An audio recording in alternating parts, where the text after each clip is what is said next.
There we go. My mic was muted. Alright. Oh. How we all feeling tonight? Game 6 on deck. Canes and Golden Knights back at it again. Broadcast is going to get rolling in about 5 minutes here. Game going to start in about 15-20. So let's settle in. Get excited. Give me a good night. Hopefully, if we're lucky, it's all over tonight. And I'm of two minds about that. And this is a point I'm probably going to come back to multiple times throughout the night. I'm of two minds regarding the outcome of this game. I want more hockey. I always want more hockey, of course. But to get more hockey, the Vegas Golden Knights have to win, and I don't want that to happen. So let's hope it doesn't.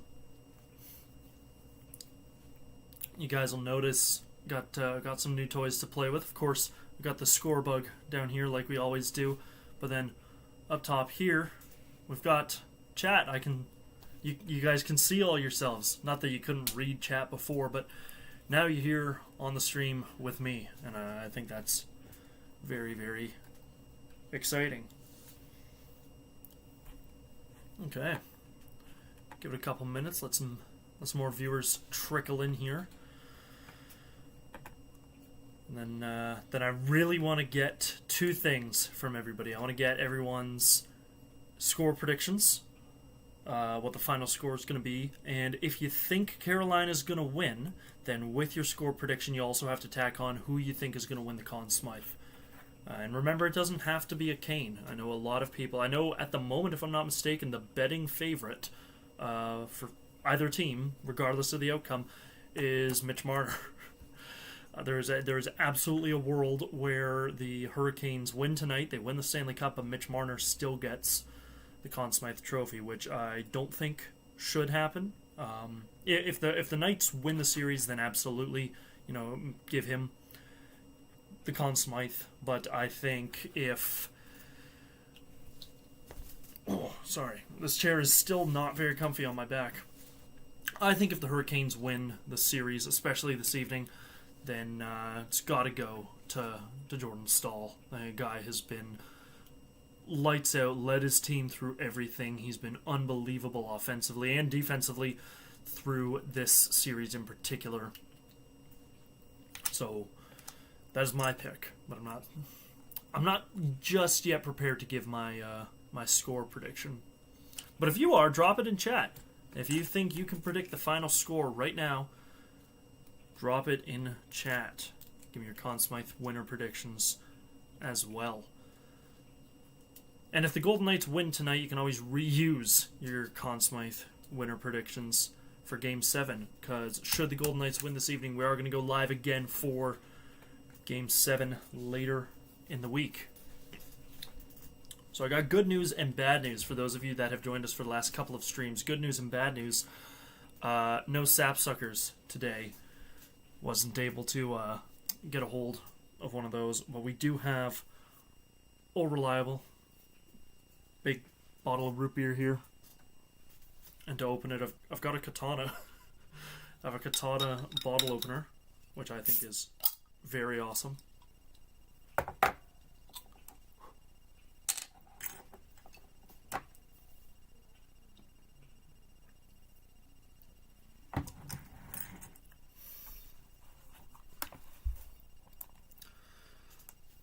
Alright, Olivia says Carolina wins 5-4 and Jarvy's going to score a goal too. I hope so.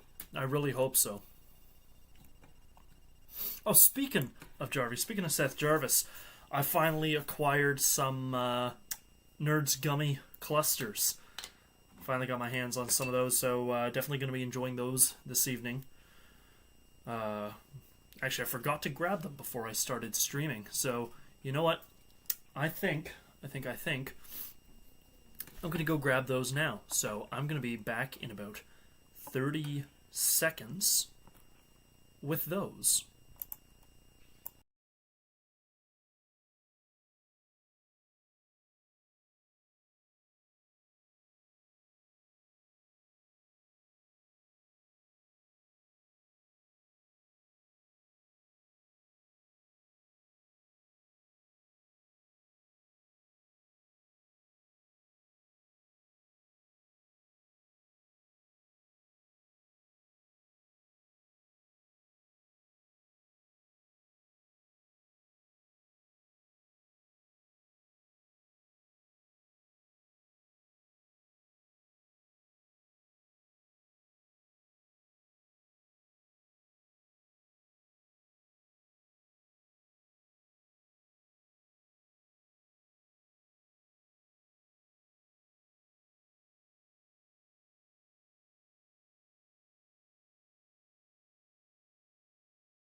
Alright, we are back, and we've got not just one bag of Nerf Gummy Clusters for Seth Jarvis.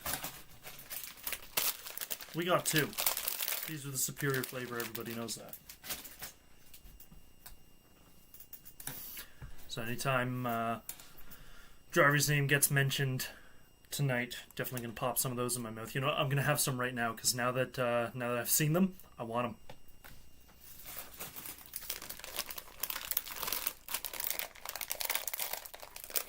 Ooh, those smell good, man. Those smell great. Look at these. Look at that. Little, just ball of sugar. How can you not love that? Weird aftertaste with these ones, but I kind of love it. Olivia says the red and blue bag is the best. Definitely. There's no debate. What are these ones? Berry flavored. They're good. There's a rainbow flavor. I don't know what that tastes like. And then these are cherry raspberry. I'm a sucker for cherry anything, if anyone wants to know.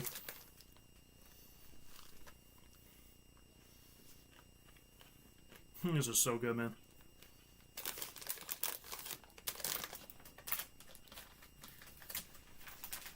I'm sure this is great ambiance. Me just rustling a little bag of candy while I'm supposed to be talking about the game. Speaking of the game, Game 5, William Karlsson from Vegas left the game with an arm injury. Took an awkward crunch into the boards. Went to the bench, then the locker room, and he did not come back. He is ruled out not just for tonight, but for the series in general. If Vegas can push Game 7, they'll have to do it without William Karlsson. So Riley Smith is coming out of the press box for him. So we'll see how that changes Vegas' systems, because Karlsson has been quietly driving a lot of their offense. Kelly Green says, Jarvie needs to score just so I can eat nerds. Yeah, man. Can someone, text him right now, DM Jarvie on Instagram? Or text his boys, text the good old Canadian boys, and tell them that Jarvie needs to get stuff go. I'm not even waiting for Jarvie to do anything. I'm just eating nerds. I love these things. Whoever invented these, because nerds on their own, as a candy, not that good. Little tiny pieces of sugar that just get everywhere, and there's no easy way to eat them. You almost need to bring a spoon when you open a bag of nerds or a box of nerds. But to stick them to a gummy and have that crunch, best invention possibly ever. Only one candy is better than these, and it's the freeze-dried Skittles, the Skittles Popped. Big fan of those. So broadcast has at last begun, as it's after 8 o'clock. As always, we're watching the Sportsnet broadcast here in Canada. Don't know where else around the world anyone might be watching from. I know last stream we had someone show up from the Bronx, which hopefully is not on fire right now after the Knicks won the NBA championship. The videos of that celebration have been utterly insane.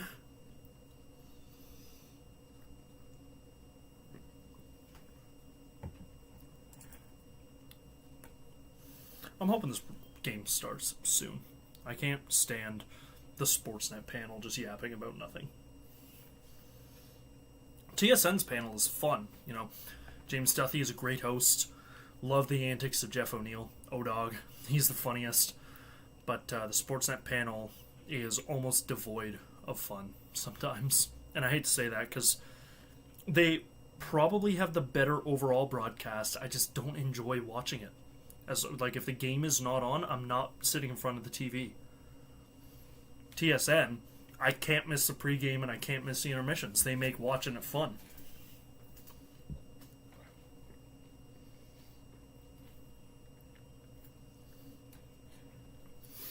Repping another jersey today. I know last stream we had the Irish football jersey. Got Team Canada now. Figured World Cup's on. Might as well wear it while I can. And it's red. And the Hurricanes wear red. And I've not been quiet about my allegiances in this series. But I don't have a Hurricanes jersey. So this one will have to do. And it's a nice jersey too. You know, it's comfy. Nice black details on it. That's probably a bit easier to see. Some nicer black details. A two-tone leaf on it. Nice badge. It's a great, great jersey. Big fan of it. Excuse me. Canada opened up their tournament. What was it? The other night. Friday? Was it Friday? Yes. Friday afternoon against Bosnia and Herzegovina. And it was a interesting game, to say the least. A uneventful one. And I want to point out, for anyone that might not be watching the broadcast right now, the ringside reporter Kyle Bukauskas is on top of the arena right now. He's not ringside, he is standing on top of the T-Mobile Arena with the Vegas skyline behind him for some reason. Kyle's always in a situation. Poor guy. Oh well. I like Kyle as a ringside reporter. He's always trying to do some fun. Not a knock on any of the other. Mark Masters is usually pretty good, asks some good questions, always has something to mix it up. But Kyle Bukauskas just always is in a situation. I know before game one, he put on a pair of overalls over his suit, and he went and sat with some pigs in a trough. And the Stanley Cup is on the roof with Kyle Bukauskas. That's awesome. So Kyle was, before game one, in a pig trough, hanging out with some pigs, because they were in Carolina, and as we learned last stream, North Carolina is known for their pig farms, I suppose. So Vandalism says, "Let's go Canes." Absolutely, let's go Canes. I don't know if our resident Knights fan, Yalvert, will be joining us this evening. I know got scared away last time after we pelted them with tomatoes. So we'll see if we get anyone in here tonight to represent the Gold Knights, because it's certainly not going to be me.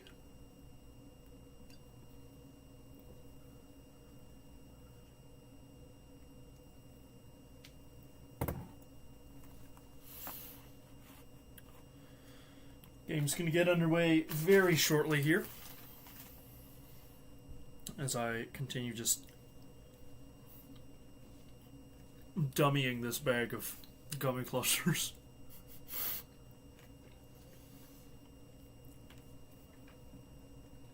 Before we get too deep into the game, I do want to say thank you everyone who has been tuning into these streams. Those of you who have been watching the channel for a while, come to check out these streams, and people who have discovered the channel through the streams, thanks for sticking around. We've the channel's grown a lot. Lots of new followers just over the last week or so. Probably about 10, 15 new subscribers, and that is unbelievable to see. So thank you all very, very much for sticking around. I'm glad you enjoy the streams, because I really enjoy doing them, and I'm currently cooking up excuses of how to keep them going throughout the summer when there are no games to talk about.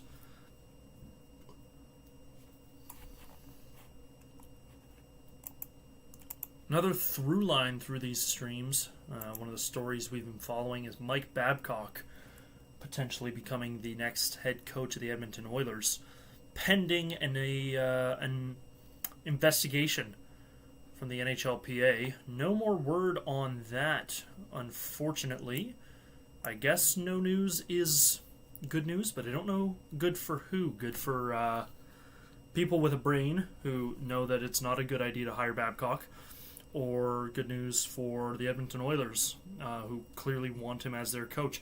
And It must be weird to be Mike Babcock, who has to go through this whole process of the investigation and a very public drudging up of his past, all with the knowledge that you're not the first choice for the job.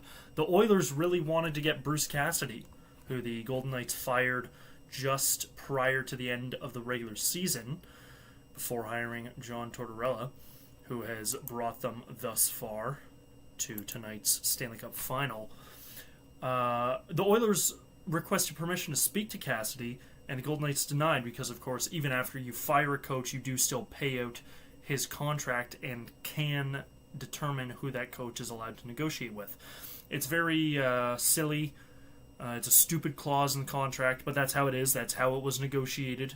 I believe it's part of the CBA, the collective bargaining agreement between the owners, the players, and the coaches. But very silly thing. The LA Kings also asked to speak to Cassidy. They were also denied along with the Oilers, but they found their new coach in Peter Laviolette. And I'm pretty sure, if I'm not mistaken, there's rumors that the Leafs want to talk to Cassidy, but have not yet asked permission of the Golden Knights, because they know if they do it right now, it's just going to be highly publicized during the finals. And the Golden Knights are a very petty team. Oh, and the Golden Knights are back doing their big, intense pregame show. They've got the Golden Knights skating out at center ice. There's a witch lady that is controlling 3D projections of hurricanes and storms on the ice itself. She looks like she's wearing a very poor Scarlet Witch cosplay. She's kind of pretty, though. I'll give her that. And I guess my type is Carolina Hurricanes themed witches. Who knew? Don't tell my girlfriend. Oh, here's Yalvord in chat. Cheering for Vegas so we can see Game 7. You know what? That's the only thing about Vegas winning tonight and why I'd be okay with it, because I'll just take more hockey, man. More hockey is always good. The one thing I'll say is, if Vegas wins tonight and the trade-off is getting that more hockey, Hurricanes have to win Game 7. That's a perfect scenario in my mind. Golden Knights win tonight, give us one more game in the season, and the Hurricanes take it. Because, hate Vegas. Hate him. Speaking of which, they're probably going to skate out soon to their John Wick song, because they're weird and gaudy like that.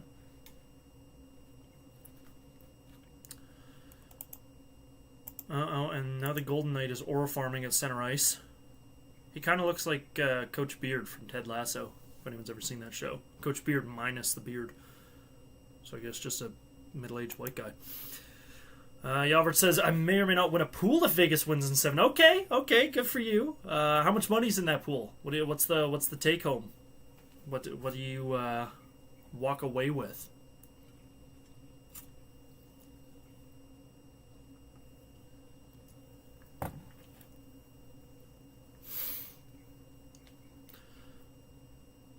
Speaking of take-home, speaking of walking away with something, I bet my life savings on Cape Verde to win the World Cup.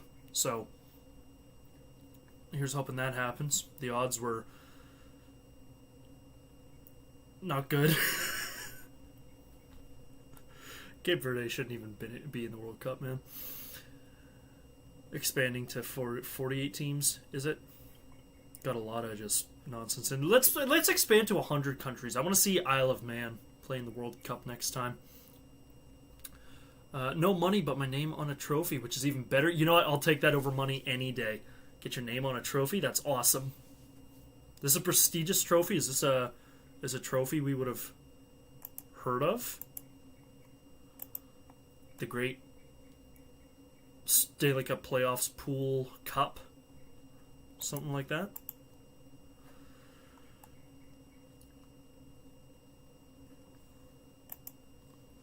Here come the Golden Knights I love that the Hurricanes wear red helmets with their white uniforms. Some teams it looks a little gaudy, a little stupid when they wear their dark colored helmets.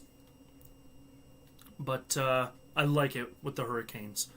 It's about the only good thing I'll say for their white uniforms. Oh no, it's not a famous trophy, just your girlfriend's family trophy. That's good. That's still something, man.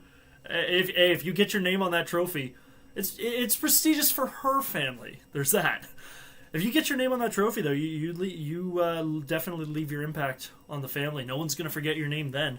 Show up to a family reunion, and all the aunts and uncles and cousins gonna know your name. No excuse to forget you.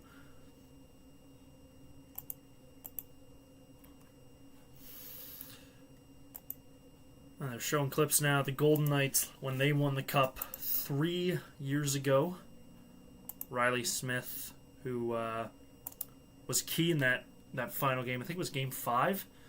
That went down. He's pulling into the lineup. For those of you that missed earlier, I was saying Riley Smith is in the lineup for the injured William Karlsson, who is ruled out for the series. So that's going to mess with Vegas' systems just a bit. See if that, just how much that impacts their offense and their defense as well. William Karlsson's a very talented two-way player. He's certainly better offensively, but no slouch when he has to back check as well. Here we go with the American National Anthem.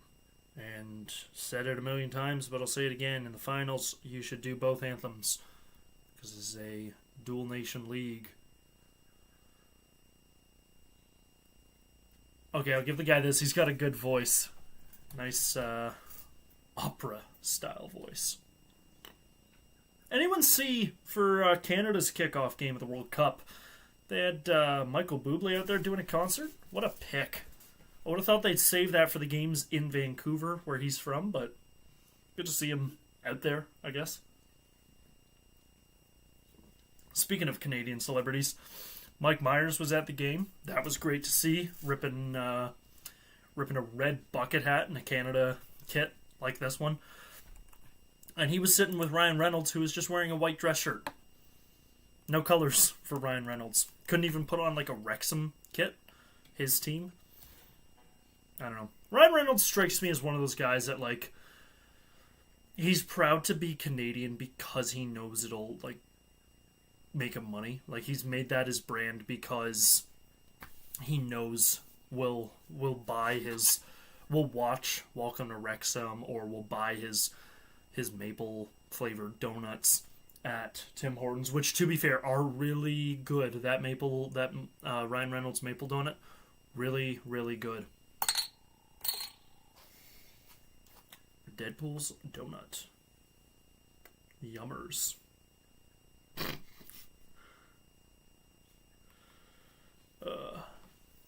Olivia says, love Mike Myers. Gotta love Mike Myers, right? Wayne's World, Schreersh, Mr. Schreersh the Ogre. Mike Myers has done it all, won it all. Austin Powers, too. Can't believe I forgot about that. Somewhere around here, I have a Wayne's World, Wayne and Garth Funko Pop 2-pack that I got at Fan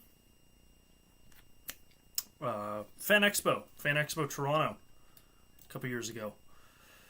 And I got Alex Pietrangelo out here for the Golden Knights pulling the siren, tugging the horn before the game.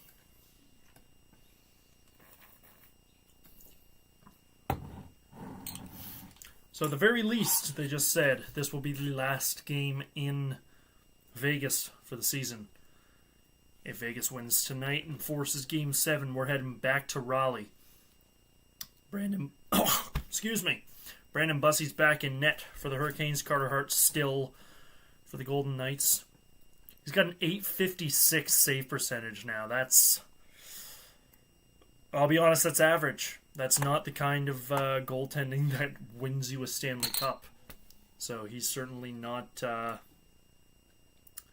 There's examples of goalies carrying their team to a cup. You can't say it's him. The team's definitely carried him here. He's allowed 4 or more goals in every game of the finals so far.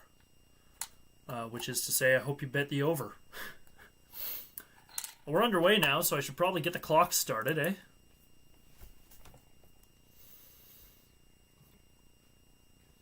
Probably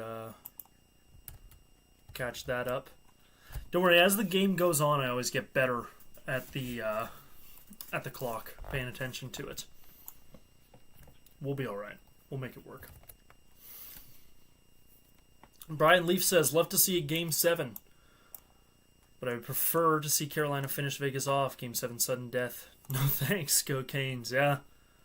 That's the only scary part, eh? Alright. Yeah, the only saving grace of these white uniforms that the Canes have are the red helmets really make them pop. I don't like the blackout on their usual logo. I think it's a little ugly. I think you're messing with one of the better logos in NHL history. I don't know if that's a hot take, but I'll stand by it. The Hurricanes have one of the best logos in NHL history. There's a reason they haven't messed. Well, they have messed with it, but there's a reason they shouldn't mess with it. I think making it solely black and red and taking the white and silver out of it steals something from it. That said, I love the flag logo that they wear on their black uniforms. I think that's very cool, but that should be on an alternate uniform. Keep the oval on the front of the jersey. Lots of pushing and shoving so far in the early going. Only a minute and a half in. You already know we'll be keeping an eye on the hits clock on NHL.com.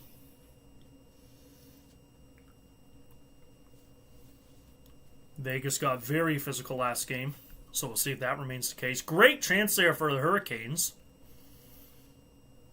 Wraparound attempted to no avail. For those of you that missed the conversation earlier, we're munching on some Nerd Scummy Clusters tonight. Shouts out Seth Jarvis.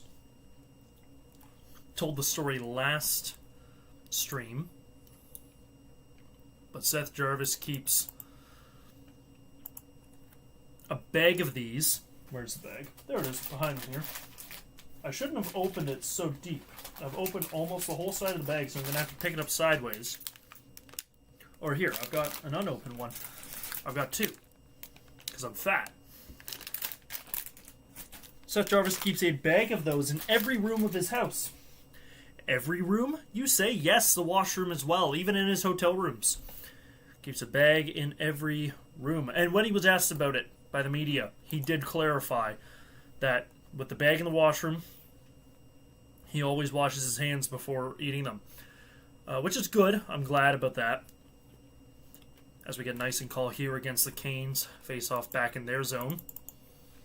Just over 2 minutes gone by. In a physical game so far. Lots of pushing and shoving along the boards.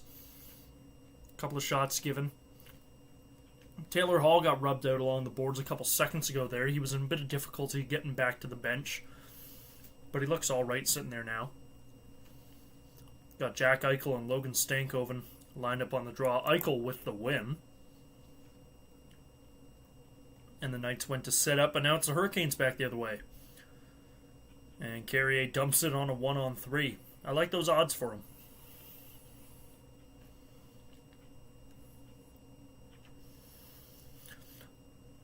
Alright, so now that the game is underway, and we got a couple more people hanging out in the chat here. What do you guys think? What do you guys think about the score of this game? Let's get some final score predictions. And if the Canes are going to win, let's get some Conn Smythe winner predictions for the playoff MVP.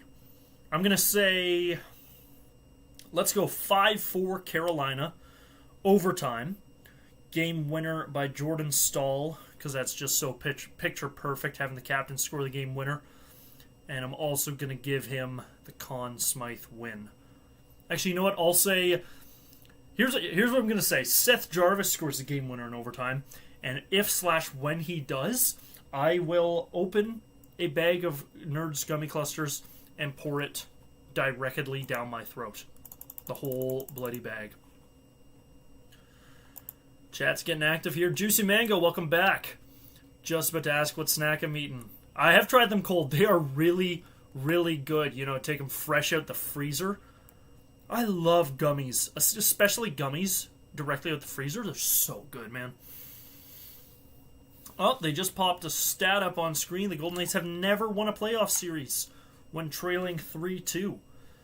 So if you've put your money on the Knights, you might want to call your bookie.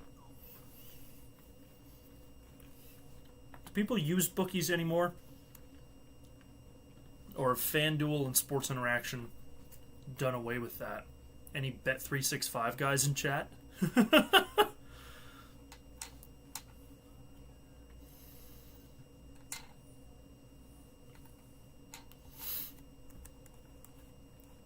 I completely forgot to restart the clock there. But 20 seconds of play went by, and I missed out on it. How silly of me. And a shot on goal for Carolina. Good for them. First shot of the game. And it's coming about 4 minutes in. Hope it's not a low-shooting affair. That's not exciting. The last couple of games have been fairly high-shooting. I think the teams were relatively even in shots last game. Oh, great chance here. Taylor Hall scores! Whoa! And the Hurricanes, big shock, off to a hot start, just like they have been all series. Taylor Hall on a partial, breakaway. And Chris Johnson from SDPN just tweeted, huge number of Canes fans have made themselves known at T-Mobile Arena after that great shot from Taylor Hall on his offside, the outside edge of Carter Hart. And he shoots that just over the pad. And if I'm listening correctly, the Golden Knights were playing over the arena loudspeakers Drew McIntyre's entrance music.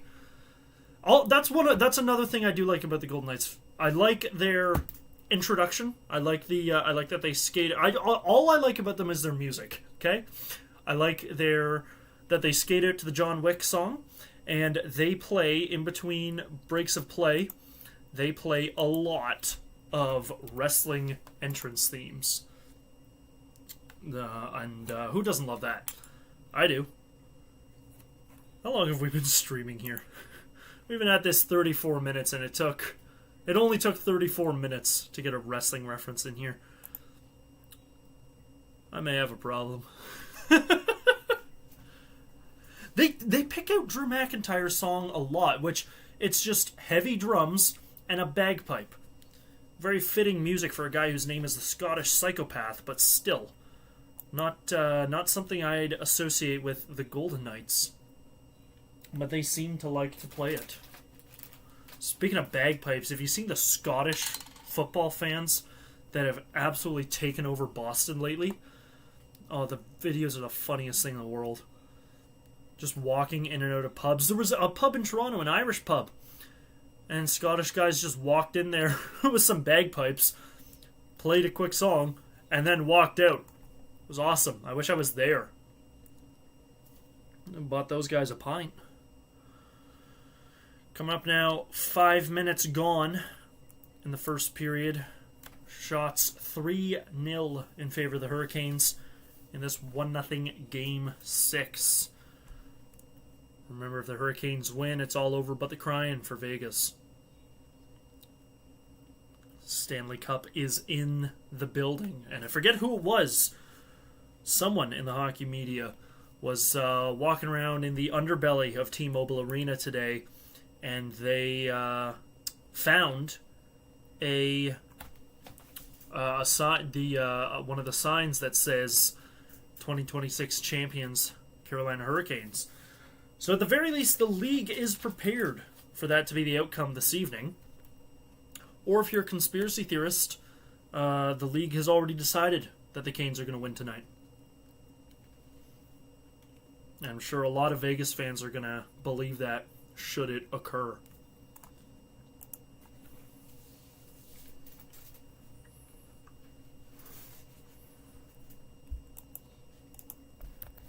No shots on goal yet for the Golden Knights.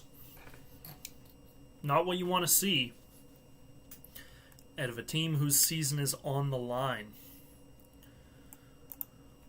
Face off here, won by the Golden Knights to the left of Bussy. Chance there for Pavel Dorofeyev, but the puck hopped over his stick on an empty net. Bussy got tied up in the slot after a mini scrum, and Dorofeyev cannot capitalize on that opportunity. I keep wanting to call Dorofeyev Marner because he wears number 16, and I'm just so used, as a Leafs fan, I'm so used to Marner being number 16. And I have to get used to him being 93 again. A number that he wore, of course, with the London Knights in junior. And a number he could not wear. Now, the reason he wears 93 is, of course, his favorite player growing up, Doug Gilmour.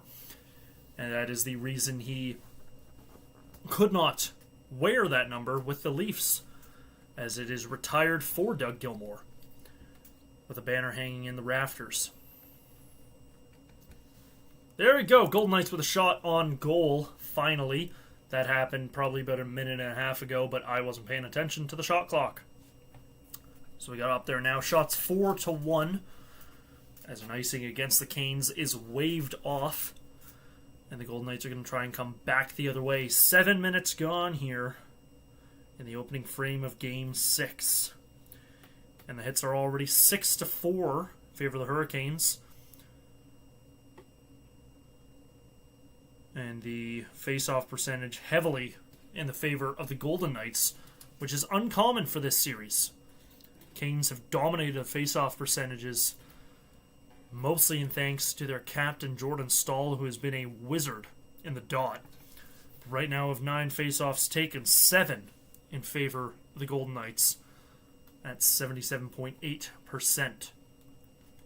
I can do math. I can't. That was a lie. I just read that off of NHL.com. I didn't have to tell you guys, but I did, because I'm honest.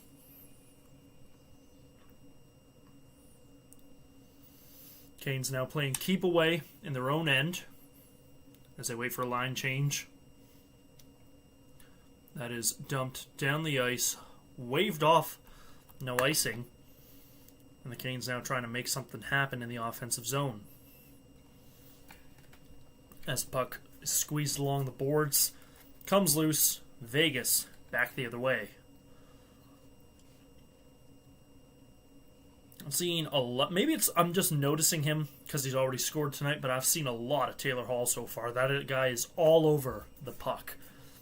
I'd be curious his possession numbers by the end of this period, if they track something like that. I'm sure you can find that on like NHL Edge, which if people aren't aware, that's a website. I go on there every once in a while if I'm bored because I'm a nerd and I don't have friends.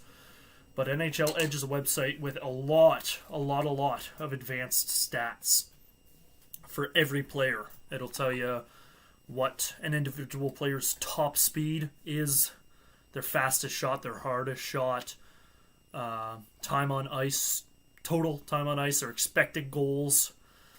Tells you a whole bunch of stuff. Very, very cool little thing. But really only checked by... Oh, wow! Brandon Bussy, the puck went high above his net, and he grabbed it out of the air on the line. That is something else. I don't know if I've ever actually seen a save like that. That is something else. Puck gets deflected high, out in front to Dorofeyev. Puck in the air. Dorofeyev bats it behind Bussy, and it's almost arcing over the goaltender into the net. And Bussy turns around and grabs it, pop fly style, before it hits the ice and bounces in. Wow! That is something else. Alright. How's it going, chat? You guys having fun so far? Let me pause the shot clock there. Forgot to do that again. Gonna have to reset that. How are we feeling, chat, about this? Well, it's not boring. Say that, because we're about 10 minutes gone by. Yeah, you gotta try the Nerd Scummy Clusters cold. First of all, try them if you haven't. Heavily encourage that. And then try them cold. And you will discover that you've been eating candy wrong your entire life. Juicy Mango says, for a second I thought the shots were the goals and I was shocked. That'd be impressive. 10 minutes in, if it was 5-4, that would be something else. Especially when I make the shot counter go up like this. And they get that many that quickly. That'd be awesome.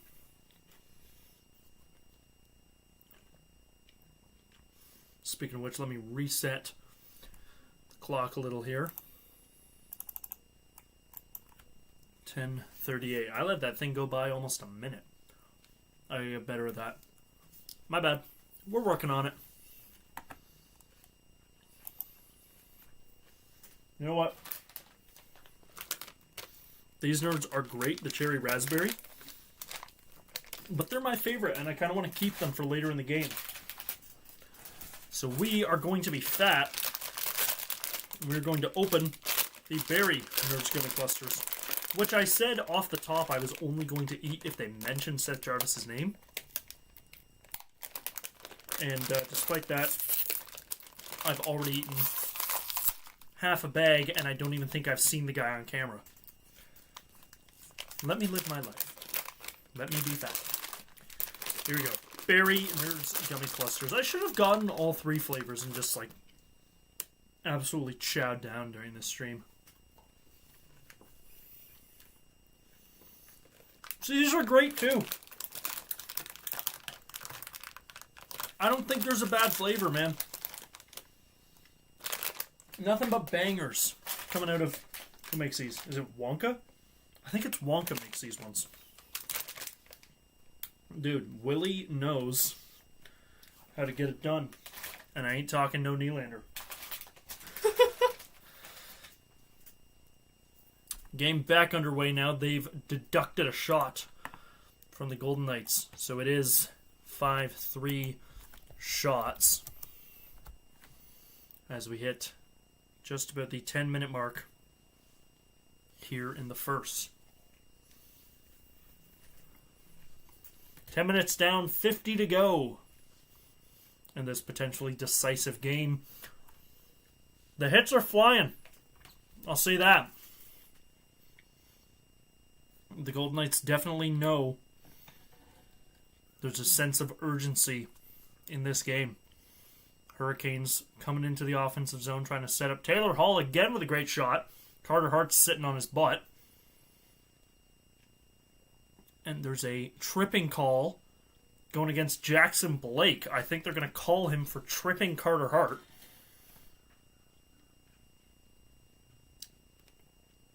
Which I don't agree with. Oh, it's an accidental slew foot of Carter Hart, whose foot was outside his crease. And Vegas gets the first power play of the game. Huh.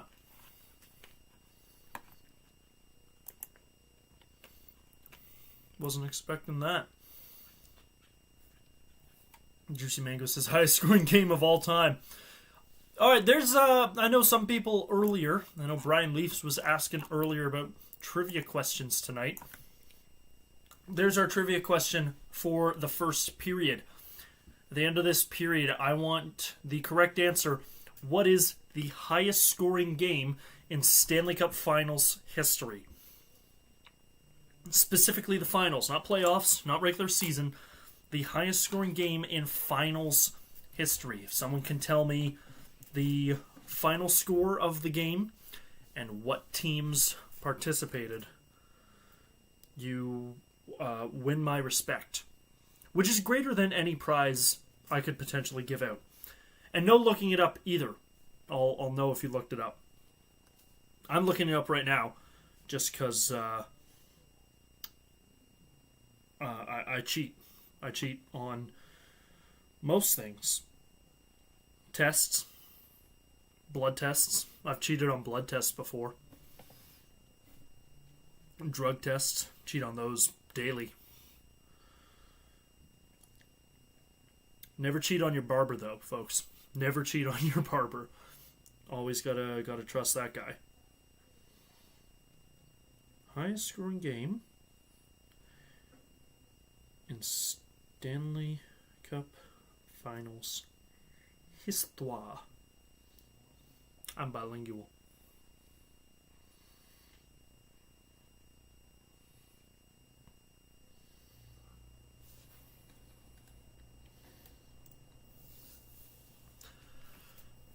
Broadcast is back now as we get settled for this Vegas power play.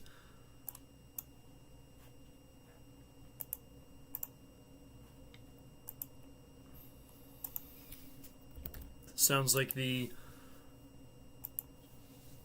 referees got into it a little with Rod Brindamore, the head coach of the Hurricanes. After that Jackson Blake penalty. A bit of a coin toss penalty, we'll be honest. After he accidentally slew foot Vegas netminder Carter Hart. So the Golden Knights have taken 20 seconds out of their power play just to set up here. Wasting a little bit of time.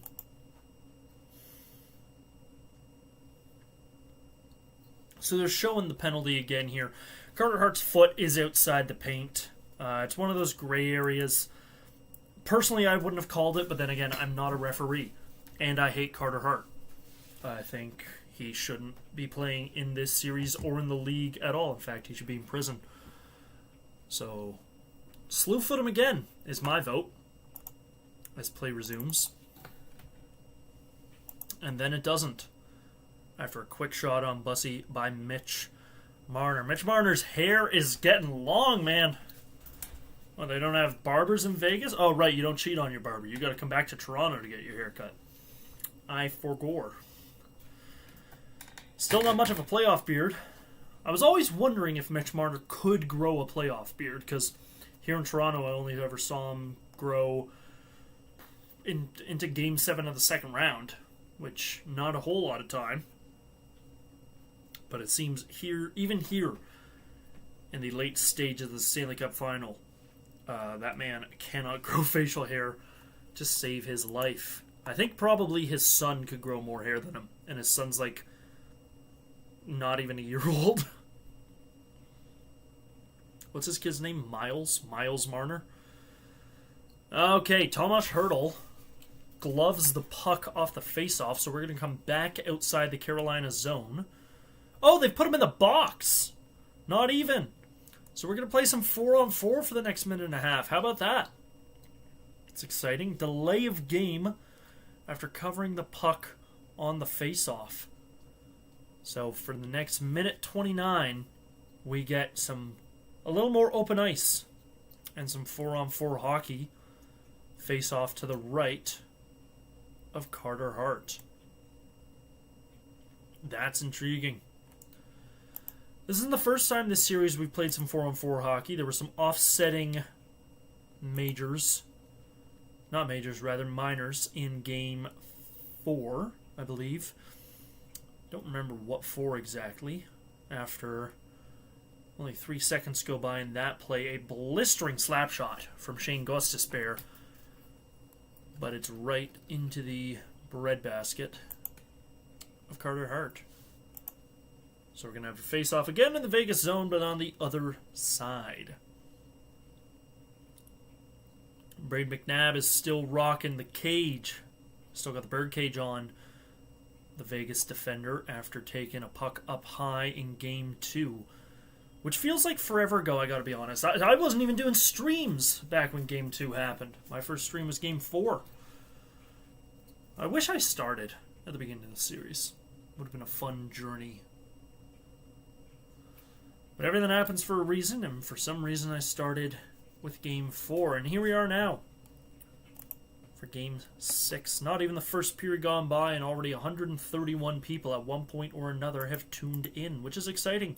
I don't even think we reached that through the entirety of last Brett Howden with a breakaway, stopped by Bussey. Carolina tries to come back the other way, but it's picked up by the Golden Knights. And they're on the attack. 8 minutes left here in the first. 30 seconds left in this 4-on-4. As the puck goes up and out of play after a slap shot. And after this 4-on-4 is done, the Hurricanes are going to get a power play for 31 seconds, rather. 31 seconds, which, with their power play percentage so far in this series, I don't know the exact numbers, but they, to my memory, have been quite good. They've been pretty deadly on the power play. So we'll see what they can get done with 31 seconds of time. Juicy Mango says, I'm going to guess the highest game is 8-5. You could be right. I'll be honest, I looked it up and I forget what the answer is. But you could very well be correct. Gotta guess the teams, though. Can't just give me the number. Gotta guess what teams played in the highest scoring game in Stanley Cup Final history. Get your answers in the chat. What teams were playing in the highest scoring game in Stanley Cup Final history? What was the final score? And I'll give you all the answer at the end of this period. They just put it up on screen. Canes are 6 for 16 on the power play.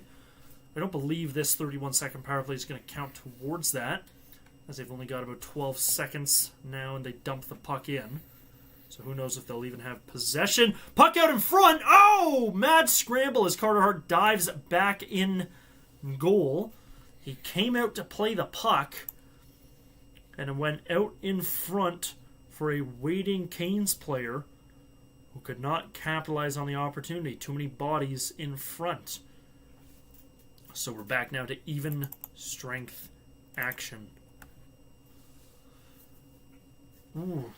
Backhander there from the Canes. Just free shots in the slot now for the Canes, as they're getting sloppy pressure, but pressure nonetheless in the offensive zone. And we got a man down on the ice after basically a gloved punch. No call, though, as the Canes come back into the Vegas zone. 6 minutes to go, give or take, in the first 20. Good game so far. If this is a preview of what the rest of the night's going to be, I am excited indeed.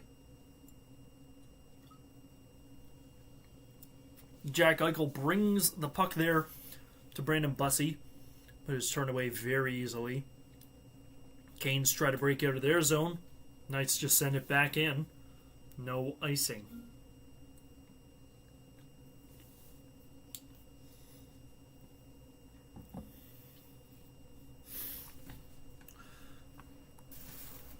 .5:30 left here in the first. They've docked a shot from the Hurricanes. I hate it when they do that, man. I have a hard enough time keeping up with the shot clock. And when they're taking shots away, that's just no fun for me. Puck tied up along the boards in the Hurricane zone. Almost everybody's involved in that scrum. 3-on-3. There's a couple guys just watching other side of the ice as the puck comes free. And the Golden Knights pick up possession. And now the Canes take it back the other way within 5 minutes here. Lots of good back and forth in this very physical, tight checking Stanley Cup Final matchup.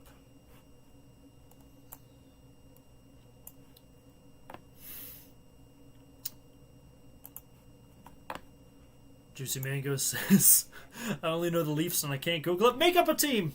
That's fun. You already guessed the score is 8-5. Make up another team. Let's get some other guesses there in chat. Who do we think played in the highest scoring game Stanley Cup Finals history? You got some time now to make your calls, as we're on a commercial break here on the broadcast.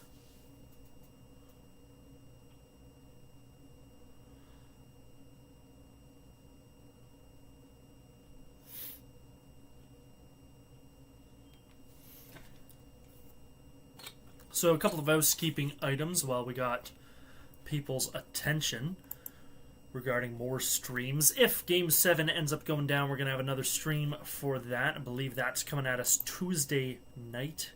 This Tuesday, the 16th. That's if the Golden Knights win. And if the Hurricanes win, then stick around tonight after the game.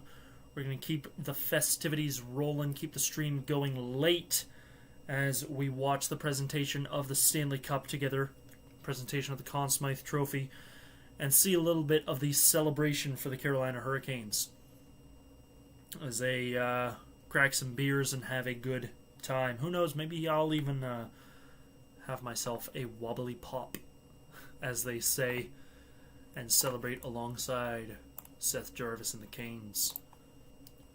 Nerds gummy clusters for all, eh? Mr. Green says 10-8 between the Kings and Penguins. Olivia says Habs and Capitals. What was the score, though? Throwing out team names is all well and good, but you give me half an answer. Would you give that to your professor? Think of me as your professor of hockey, folks. Dr. Hammer is going to grade your marks, and I am a hard marker. That's not true. Bring me nerds, and we'll have a good time. I can't picture myself as a professor. I've had good professors over the years. I can picture myself as a fun professor. I don't picture myself as a professor you'd learn anything from necessarily, which I think is a prerequisite for being a professor. You got to be able to teach something. Play back underway now. About 4.5 to go here in the first period. Puck's tied up once again along the boards. Imagine that. This time in the Vegas zone as the Hurricanes try and set up and expand on their lead. Stat popping up on screen here. 5 straight games for the Hurricanes with 4+ goals. Third team in Cup Final history to do that. I'd be curious who the other two are. If someone wants to look that up, I'll let you all use Google for that question. Olivia says 9-6, I have no idea. No, that's good. It's good. You're making an effort. That's all that matters. Great opportunity there. Another one for Taylor Hall with another partial break. But he's taken down. The puck almost knocked off, and it is a hooking call. Jack Eichel is off to the box. So, with 3:46, as I stop my clock here, 3:46 to go here in the first period. 2 minutes of that is going to be spent on the man advantage for the Carolina Hurricanes. Trying to make it a 2-0 game before we head to break. And when we do head to break, same as always, folks, I'll take 10 minutes, do what I got to do. Be right back. Screen will come up. And then we'll come back and hang out towards the end of intermission and get set for the second. That face-off is waved off. And he's going to kick Jordan Stahl out of the face-off dot, who's been lights out on these draws. So Sebastian Aho comes in and wins it back. And they are counting that 30-second power play towards the Canes' power plays in this series. So they are now 6 for 17 in this series, which is better than the Golden Knights. Give them that. Got a bit of pushing and shoving now happening in front of Carter Hart as he sits on the ice watching it happen like a child of divorce. That's unfortunate. Great chances there from the Hurricanes. Definitely moving the puck well in the offensive zone, especially with that man advantage, as you would hope they'd be able to do. Face off now to the right of Carter Hart, once again won by the Hurricanes. So that passing around, playing keep away, looking for a golden opportunity here. If I were them, I'd just be shooting the puck on goal. Make something happen. Sebastian Aho bobbles the puck, and it's stolen by the Golden Knights. And they come in. Colton Sissons lost the puck, though. He bobbles it as well. And we're back in the Golden Knights zone. Tip in front. No go for Sebastian Aho as that goes just wide, but it's kept at the line after rolling out along the boards. Shane Gostisbehere walking a tightrope at the blue line. He's looking for a man to pass to. Andrei Svechnikov, who played great. Probably the most valuable player of the last game for the Hurricanes, and I would say is the reason they are up 3-2 in this series. Puck comes out of play, or out of the zone rather, and the Hurricanes have to set back up. But they're already back in the Vegas zone. And it's out again. I spoke too soon. So they got to circle back. Taylor Hall, I think, has been out there this entire power play. So he brings it back into the zone. And they look to make something happen here. 15 seconds left in the power play. 2 minutes left in the period. Dumped away by the Golden Knights. And I think they have sufficiently killed this penalty. Very violent term, penalty kill. They put the penalty down. They put the penalty out to pasture. I'm just offering other terms. Less violent sounding terms. The penalty went to sleep. The penalty took a short nap. Carter Hart now heading to the bench as there's a delayed penalty against the Hurricanes. Brandon Bussi freezes the puck. We're going to hear that call. Shots are 8-6 favor of the Hurricanes, as is the score. Hits also in favor of the Hurricanes, 12-9. Giveaways not in the favor of the Golden Knights, 5-2 they've given away. And it's Logan Stankoven going to the box, cross-checking Mitch Marner. So with 1:22 left in this period, the Golden Knights get the 5-on-4, and Rod Brind'Amour is shaking his head on the Hurricanes bench. So if you're Vegas, you definitely want to tie this up with the man advantage before the end of the period and head into the break with a little bit of momentum on your side. Tie it and make it a brand new hockey game with 40 minutes left.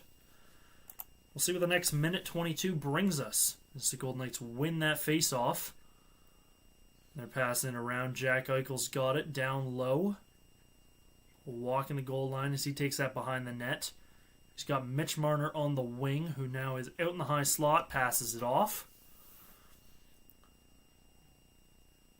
And Chatfield's missing a stick, so there's only 4 Canes on the ice, and only 3 of them have hockey sticks. Chatfield's found himself a stick now as he just buzzed by the bench and got handed one. That you're allowed to do. I know we talked before about the rules surrounding dropping sticks, things like that, as there's a huge scramble in front of Brandon Bussi, but the puck manages to stay out of the net and is cleared by the Hurricanes. 30 seconds to go. Canes are 91.2% on the penalty kill throughout the playoffs. They've been very, very good keeping the puck out of their net with only 4 guys on the ice. 10 seconds left here in the first. Golden Knights have possession. See if they can make something happen. Woo! Great one-time shot for Pavel Dorofeyev. He has been all over the place in this first period, but it's blocked away, the offhand by Bussi. And we head to intermission.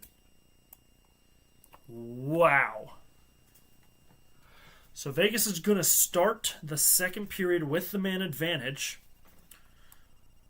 And the Golden Knights surpass the Canes in shots after banging away. Probably got 2-3 good shots in on Bussi after that mad scramble. Bussi butterflied in front of his own net.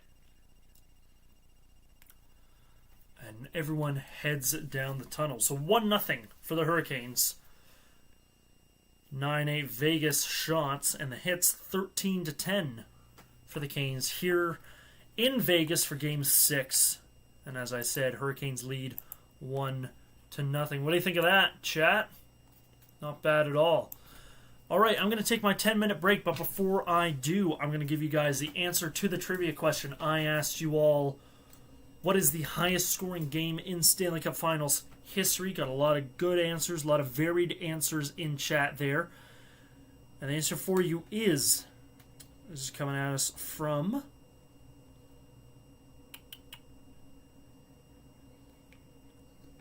where am I getting this information from? NHL Records. Good. That's the name of the website. I trust them. One would hope. And the highest scoring game in the history of the Stanley Cup Finals was Game 5 in the 1973 final between the Montreal Canadiens and the Chicago Blackhawks, where the Habs beat the Hawks 8-7 for a combined total of 15 goals in one game. Some good guesses. None of them right. A couple people said Habs. That's always an easy bet with records like that. Just say the Habs. Good team. Good for too long. Most odd records like that, most goal-scoring records like that, you can usually guess the Habs. Especially considering the goal-scoring trophy is named after a Hab. Potentially the most famous Hab in history. Olivia says, I guessed one team correct. Yeah, you did. You did good. Capitals, 1973. I don't even know, off the top of my head, if the Washington Capitals would have been around then. But you guessed the Habs correct, so you get half a point, I suppose. And you said 9-6, which is, that does equal 15. So there's that. Juicy Mango says, I guess one number right. Should have pooled your guesses. You guys should have. Next time. Next time. Don't worry, I'll think up a good trivia question for the next period. And we'll play again. So I'm going to reset the clock here as we get set for the start of the second. I'm going to take a quick 10-minute break. It is 9:03 my time. I will see you all again at 9:13. And we'll come back, we'll hang out, we'll chat a while as we get set for the second period. So I will see you all in about 10 minutes' time. See you soon.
Alright, welcome back, everybody. Forgot to put my hat on.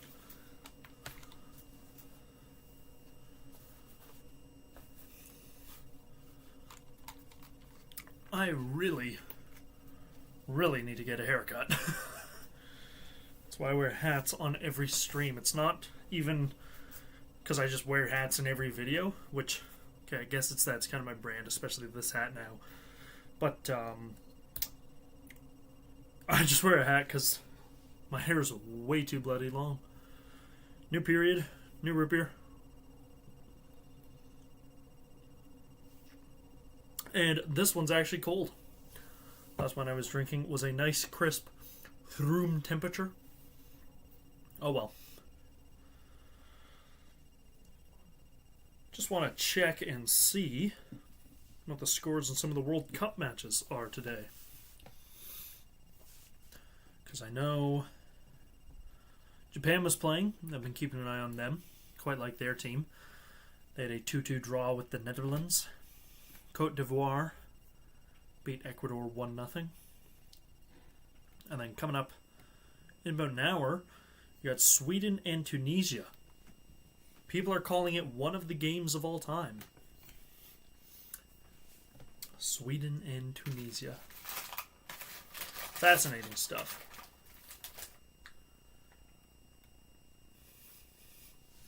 Still no Seth Jarvis mention, really, in this broadcast. No spotlight on him, at least, so we're just going to eat the gummy clusters. Does anyone know, this is a very important question, does anyone know if the good old Canadian boys made the trip to Vegas?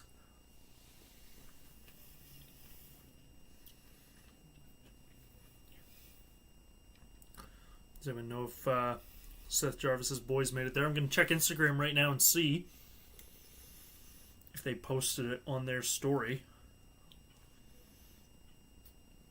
I sure hope so. They did. The good old Canadian boys are in Vegas.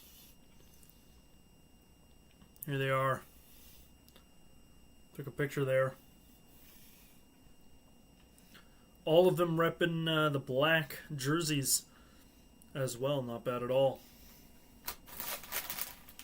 What happened to their WAG jackets? The denim ones that they made. They all said Yarvi on the back. Olivia says, the boys are there and the Canes will win for sure. Yeah, they're a good luck charm. I want someone to break down the actual win percentage of every game of Jarvis that they've been to between the Hurricanes and Canada, and see like just how much of a good luck charm these guys really are. That'd be funny.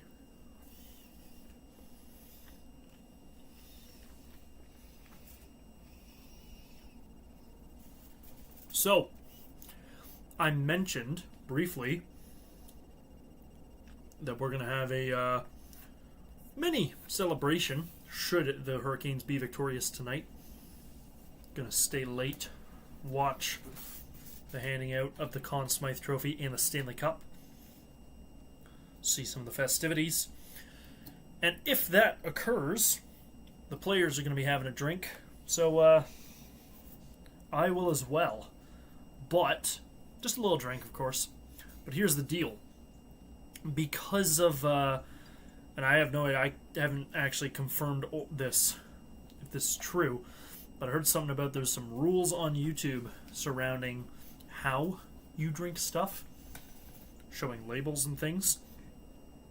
So this bottle of whatever it is, because I also can't disclose, because YouTube rules are strange, I've covered it in flame tape, as I have with this nondescript can, but I'm sure you can tell by the red and silver what it is. But we'll save that for if it becomes a Hurricanes victory this evening. Hannah Kelpin says, hey, what's going on, Hannah? Welcome, welcome.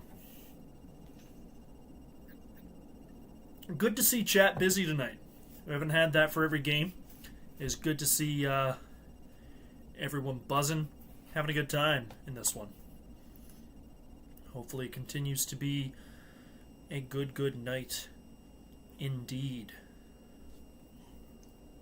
As I shove another Nerds gummy cluster in my face.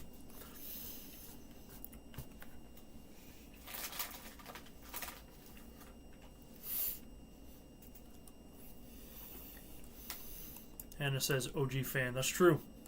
Hannah's day one for this channel.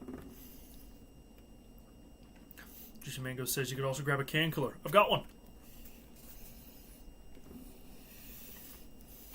But I have to hold it this way because this side has a logo on it that I also can't show. I wish I thought of that. See, Mango, you're smart, man. I wish I thought of that before I wasted flame tape on this bottle. Oh well. There we go. So, should the Hurricanes win, we got that. But we'll wait and see.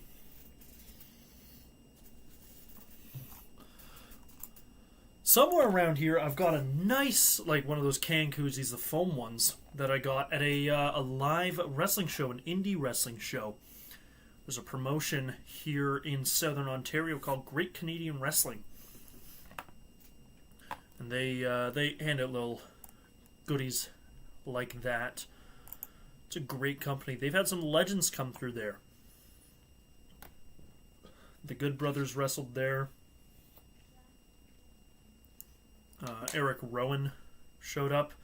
I think even the phenomenal AJ Styles, one of my all-time favorites, made an appearance here or there. Second period underway as they've adjusted the shots now. 11-8 for the Golden Knights as they have about 20 seconds, of power play time left.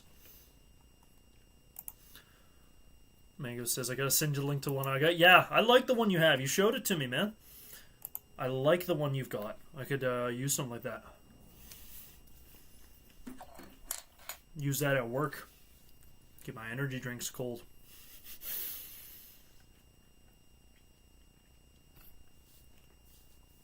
Vegas picked up 6 shots on that power play. Impressive stuff. On most power plays, they average 1-2 shots. Sometimes they get none. Sometimes Carolina's that smothering. But a lot of good scrambles in front of Brandon Bussey. And they picked up some shots as the Hurricanes come back the other way. And I got to think up the trivia question for this period. What is it going to be?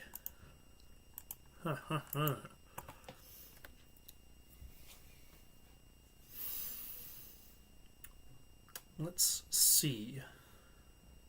You know what? Here's a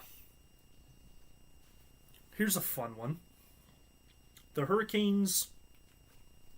It's a fun one, and it's a somewhat easy one, I think, because the last one was pretty difficult. The Hurricanes have won the Stanley Cup once before, and they had the opportunity to do it again this evening.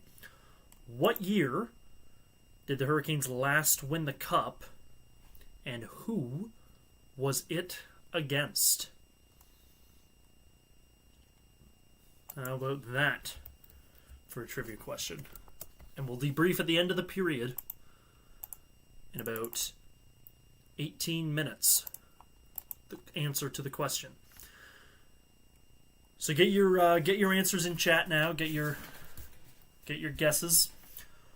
What year did the Hurricanes last win? You know what? That's almost too easy, so we're going to expand it. What year did the Hurricanes last win the Cup? Who was it against? And what was the final score of the series? Was it 4-2, 4-3 in Game 7? Did they sweep it 4-0? What did it end up being? Let me know your guesses. And we'll go over that at the end of the period. Face-offs are 12-9 in favor of the Golden Knights tonight. Uncharacteristic. I know I've said before, but it's actually almost shocking to me. Uncharacteristic for the Hurricanes. Jordan Staal, the captain in particular, to be that poor in the face-off dot.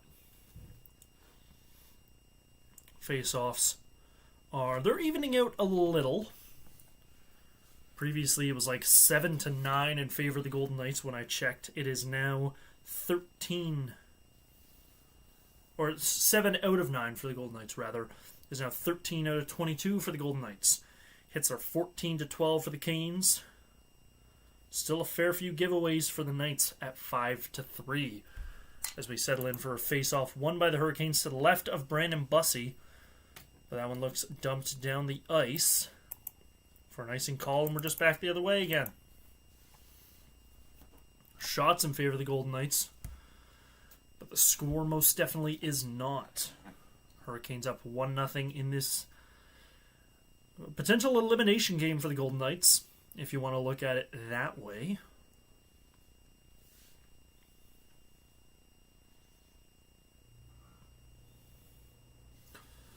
That face-off to the right of Bussey this time, won by the Golden Knights, but is picked up by the Canes, and they come back the other way. There's Seth Jarvis. They didn't really mention him, but gummy cluster time.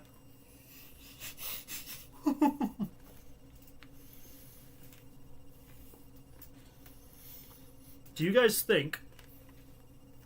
Sorry, I'm going to cover my mouth because it's probably disgusting, the amount of gummy clusters I have in here.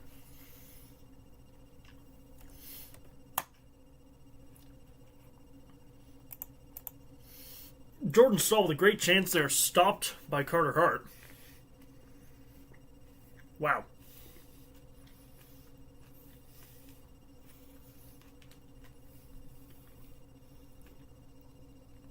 I put way too many gummy clusters in my mouth. Anyway, do you guys think if the Canes win, Seth Jarvis is going to eat nerds out of the cup? Because I hope he does. He deserves it, man. Better question, does he let his buddies drink out of the cup? Because that is allowed. You can let friends and family eat out of the cup. There's a whole bunch of weird rules surrounding what you can and cannot do with the cup if you have not won it yourself. I'm actually going to look up what some of those are. We've got some guesses for our trivia question. Olivia says 2005 against the Habs. You're close. Juicy Mango says in 1997 against a Canadian team, 1-3-2. Part of that is correct. And I'll leave it at that. You can think about your answers. You've got time. You've got 16 minutes. I say as I adjust the clock. Dwayne the Clock Johnson. I need a hobby.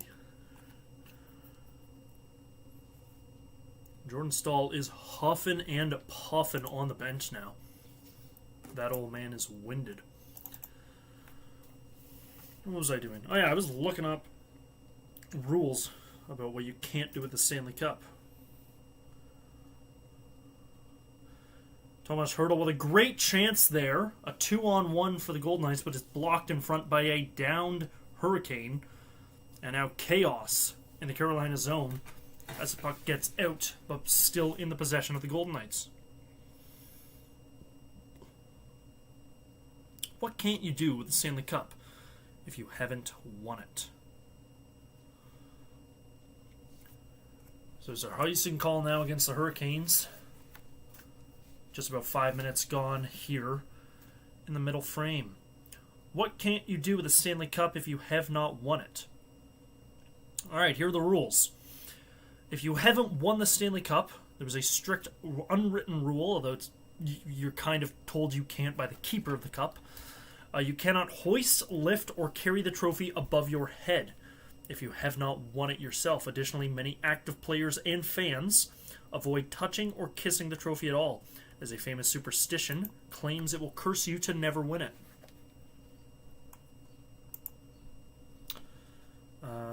I've touched the cup. I don't know if that means the Leafs will never win, or that if I end up like in a management group, I'll never win. But I have touched the Stanley Cup when I was like 9 years old. There's also a superstition that's so deep with that, it extends to the conference trophies. I talked about this a little bit, in the earlier streams this series. But I think both these teams refrained from touching their conference trophies. The Carolina Hurricanes winning the Prince of Wales Trophy as the champions of the Eastern Conference, and the Golden Knights winning the Clarence S. Campbell Bowl as champions of the West. And neither of them touch the trophy, as it's a superstition seen as getting greedy. You don't touch that one because that's not the prize you really want. There is prestige that comes with winning those trophies. You know, you can say you won something. You were an Eastern or a Western champion. But that's not the one you want. We're all here for the Stanley Cup. No one gets like a plaque or a sign in their town that says, like, Clarence S. Campbell Bowl winner. No, you want Stanley Cup champion.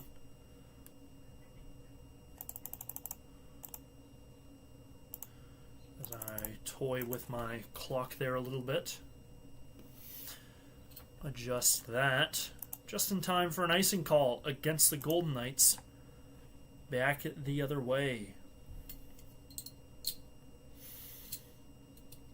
Sebastian Aho. He's been quiet tonight. Well, he's not been too quiet tonight. I don't think he's gotten off the score sheet so far. But he's been making some noise in the offensive zone, making passes, making things happen. Shane Gostisbehere has been a cannon for the Canes tonight. Shooting things left and right for them. Cannon tonight, left and right. That rhymed. Album coming out next summer. Face off to the right of Carter Hart, won by the Golden Knights, and they come out to center and gain the zone. Oof. I need to ease up on the root beer. I'm getting burpy. Sorry about that. Water time.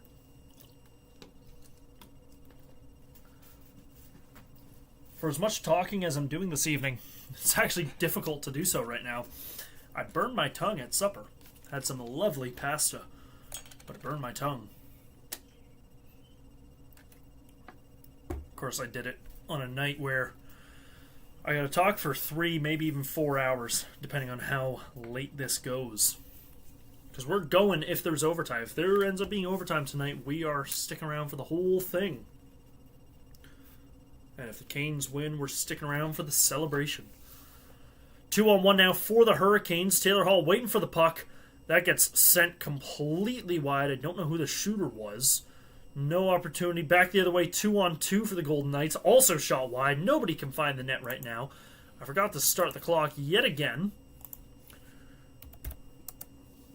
Puck loose in front of the Canes zone. Bit of pushing and shoving happening as the puck goes down the end. And Lozon and Stankoven are getting into it. These guys are fired up. Vegas knows their season's on the line here. Everything they've worked so hard for could be for naught if they can't get it done tonight. They want to give themselves at least another chance. Haven't updated the shots in a minute here. Got to add 1 for the Canes. Got to add 3 for the Golden Knights. 15-11 the shots. Hits 18-16 for the Canes. Shots 15-11 for the Golden Knights in this 1-0 game. Carolina leads.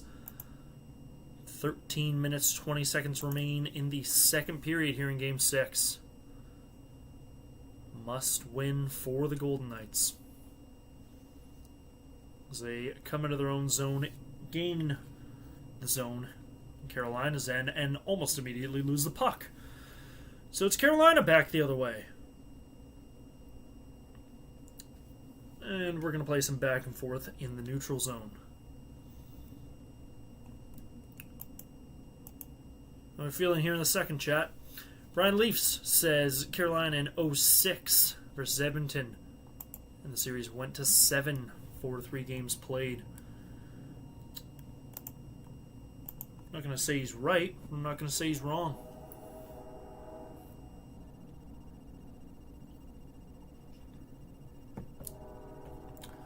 Nick Ehlers caught with looks like a high stick there. Yeah, he got a high stick to the chin, so if he's lucky, and this is going to be a weird sentence for anyone not familiar with the technicalities of penalties, but if he's lucky, he's bleeding, and he gets a 4-minute power play for his team.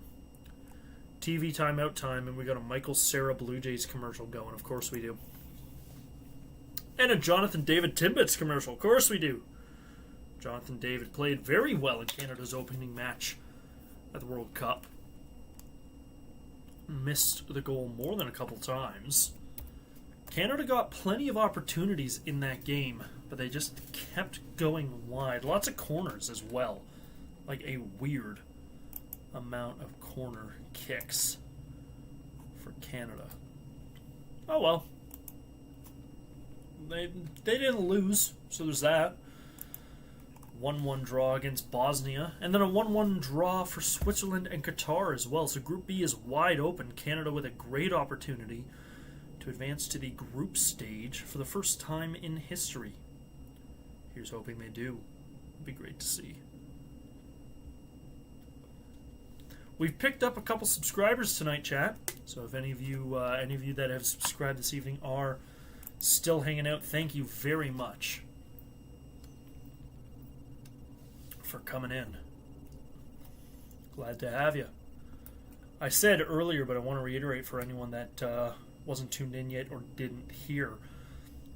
Very glad to be doing these streams. Not just because it's fun, not just because I love hanging out with you all, but we've picked up about 10, 15 subscribers in the last week, which I think is the highest growth rate we've seen on the channel ever.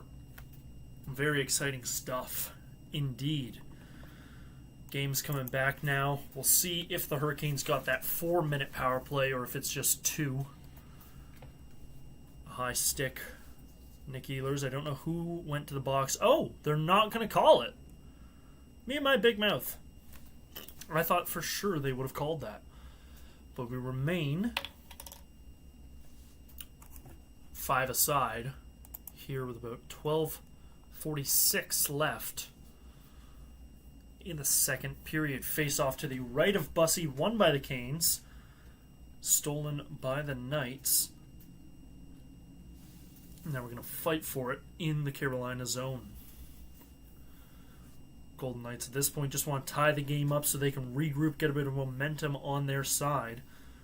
Hurricanes looking for an insurance marker to extend their lead here in what could be the final game of the 25-26 NHL season. And then in just about 2 weeks' time, we've got the draft, which, of course, my Maple Leafs, and I'm sure many of you in chat are Maple Leafs fans as well, with the first overall pick in the draft almost definitely set to draft Gavin McKenna from Penn State. Great young, talented kid. Icing call against the Golden Knights. 11:48 left in the frame. They docked a shot from the Golden Knights again. I must once again complain that I hate when they do that. Give me a moment, chat. My chair is unbelievably uncomfortable at the moment.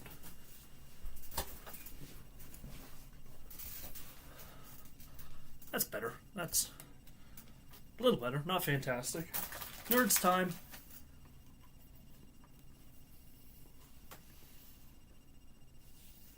I hope you guys can't hear me crunching these. That wouldn't be fun. It would be very unflattering for me. It would be a poor audio experience for you all.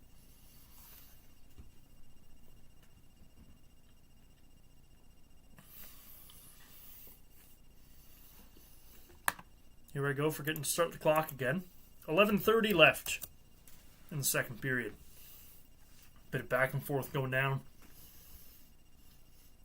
There's those long passes coming back again. Second period between these two teams, you know you're going to have some long stretch passes going down.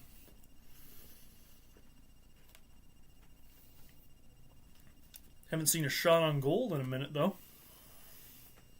In a couple of minutes, even.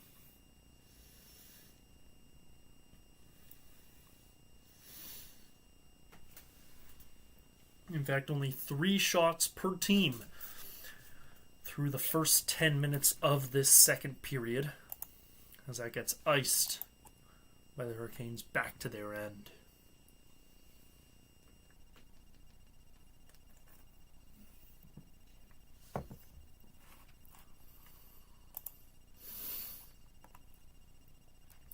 I'm curious, actually. I was saying about, the growth of this channel and how fantastic it's been to see. Curious, people in chat, let me know, how long have you guys been watching my stuff for? Curious to know if we got any OGs in here. Like Hannah was saying earlier, an OG fan. Curious how long everyone's been a fan here watching Hammer Hockey. Let me know too, because I'm always curious for feedback. Is it the Hammer Hockey stuff you like? Is it my videos you like, or are you a Blue and White Weekly fan? And you like my my Leafs sketches? Let me know, because I always take constructive criticism. I am also susceptible to bullying, cyberbullying in particular. That will work on me, as I am a weakling, both mentally and physically. Hurricanes break out of the neutral zone, dumping it in. They keep possession. Seth Jarvis just got drilled against the boards. Don't love to see that, but love hearing his name on commentary, because I get to eat candy. This is what my life has come to. Oh well. I'm happy. Hurricanes with some great sustained possession now.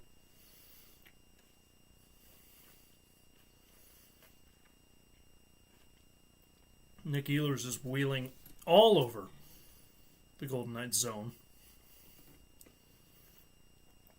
Nick Dowd has been there almost 2 minutes this shift for the Golden Knights. In fact, the shortest Golden Knights shift right now is Braden McNabb at 1 minute 2 seconds. That shot to the shoulder of Carter Hart bounces out of play. So we get a stop in play and another TV timeout.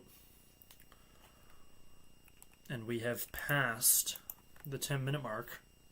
And I've again forgot to adjust my clock. Less than 10 to go. We've passed the halfway point of the game. And the Golden Knights, a couple of good opportunities, but just can't beat Brandon Bussey. We think it's going to happen tonight. Canes W. A cup for the Caniacs. That's a great fan base name. Right? Caniacs? That's so cool. Like, oh, excuse me. Leafs Nation, that's a classic one.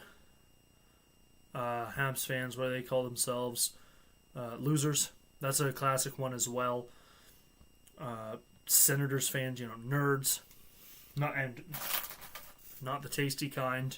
That's a classic. Caniacs is so cool for Hurricanes fans. It's just unfortunate that I've never actually met a Hurricanes fan in real life. Byron Leafs says, day one of both Blue and White Weekly and Hammer Hockey. Gotta love Byron. Byron gets a lot of praise and hate as one of the characters I play in Blue and White Weekly. He gets mixed reactions from the people, that is for sure.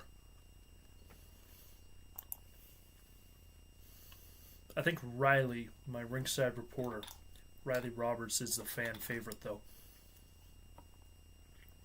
Heard more than a few people say they find Riley cute.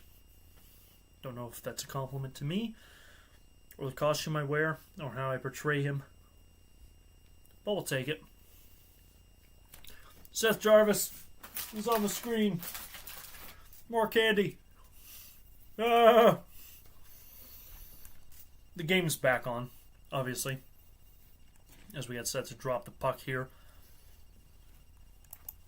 In the Vegas zone. 9:20 left in the period. That bounces out. Fight forward in the neutral zone, and it's back, dumped into the Vegas end. Svechnikov just tried to put a Vegas player through the boards. That was fun. Svech is a big guy, man. Big fella. As he's laying on the ice after getting knocked down. Ready to get drawn like one of the French girls. Oh my. Kelly Green says, here since the beginning, loving Hammer Hockey, but also love Rick, Riley, Gilsey, and Byron on Blue and White Weekly. Especially Christmas episodes with the puppy. Thank you. Yes. Lots of compliments for my little pup Finny. He's made a couple cameos, I think, in my videos. You can hear him bark in the background of a few episodes of Blue and White Weekly. A few of my Stanley Cup analysis last year. You can hear him barking. But he's actually been on screen in both Hammer Hockey Christmas specials. Or Blue and White Weekly Christmas specials, I should say. Icing waved off there as they crash into the boards. Puck stays in play here. 8:20 to go in the second. And now there's an icing call against the Golden Knights. Excuse me. So I come back down the ice. Face off. To the left of Carter Hart, I believe. Nope, they're lining up on the right. Riley Smith has been buzzing tonight after getting called into this series to replace the injured William Karlsson. He has been absolutely motoring. I suppose trying to prove that John Tortorella did not make a mistake putting him in the game. Way to show coach there, Smith. Good stuff, indeed. I suppose the only thing with not wanting the Golden Knights to win the Cup is we're not going to get another fantastic parade speech from William Karlsson. And remember that. He got hammered at the last Golden Knights Cup celebration parade. And they would not take his microphone away from him, despite the fact that they probably should have. Guy was absolutely hilarious. Still no shots on goal in the last, 5 minutes here, man. It's been unreal to see. Lots of banging and crashing. Lots of icing. Good board battles, but, come on, let's see some shot attempts at the very least. Still just 3 shots on goal apiece for these teams in this period. But the hits are racking up now, 23-20 for the Golden Knights. Faceoffs evening out now back in the favor of Carolina, 51.4% in favor of the Hurricanes. As they lose possession of it in their own end. Dorofeyev with an attempt on goal, missed the net, and that comes out the other way. Chance now for the Hurricanes. Offside. I lied. So we're going to get a face-off just outside the Vegas zone.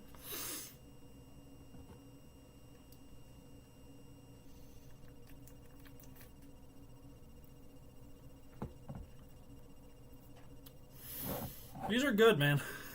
A&W root beer, probably the best root beer out there. Barks is good. What's another one? Mug. Mug is a very good root beer. But there's something about the taste of A&W that just wins. Unbelievable stuff. They must put crack in it or something. It is too good to be true. Especially if you dine in at A&W and you get the big frosty mug, perfectly chilled to -10 Celsius. Come on, there's nothing better than that. I get up and down for about 4 refills because I'm fat.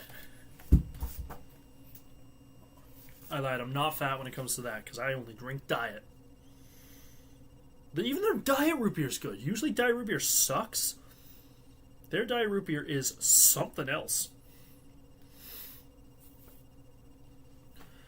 Play resumes here. 6:50 on the clock. Let me fix that for y'all. 6:45 now to go in the second period. We're ticking down there. So hopefully everyone's got their guesses in chat for the trivia question. Remember, it is what year? I'm trying to remember my own question. Canes score!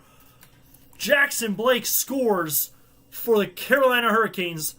At long last, a shot on goal, and it is not wasted in the slightest. 2-0. 2-goal lead is the most dangerous lead in hockey. But apparently the Hurricanes love to live dangerously. 2-0. As they are possibly 25 minutes away, 26 minutes rather, from a Stanley Cup victory.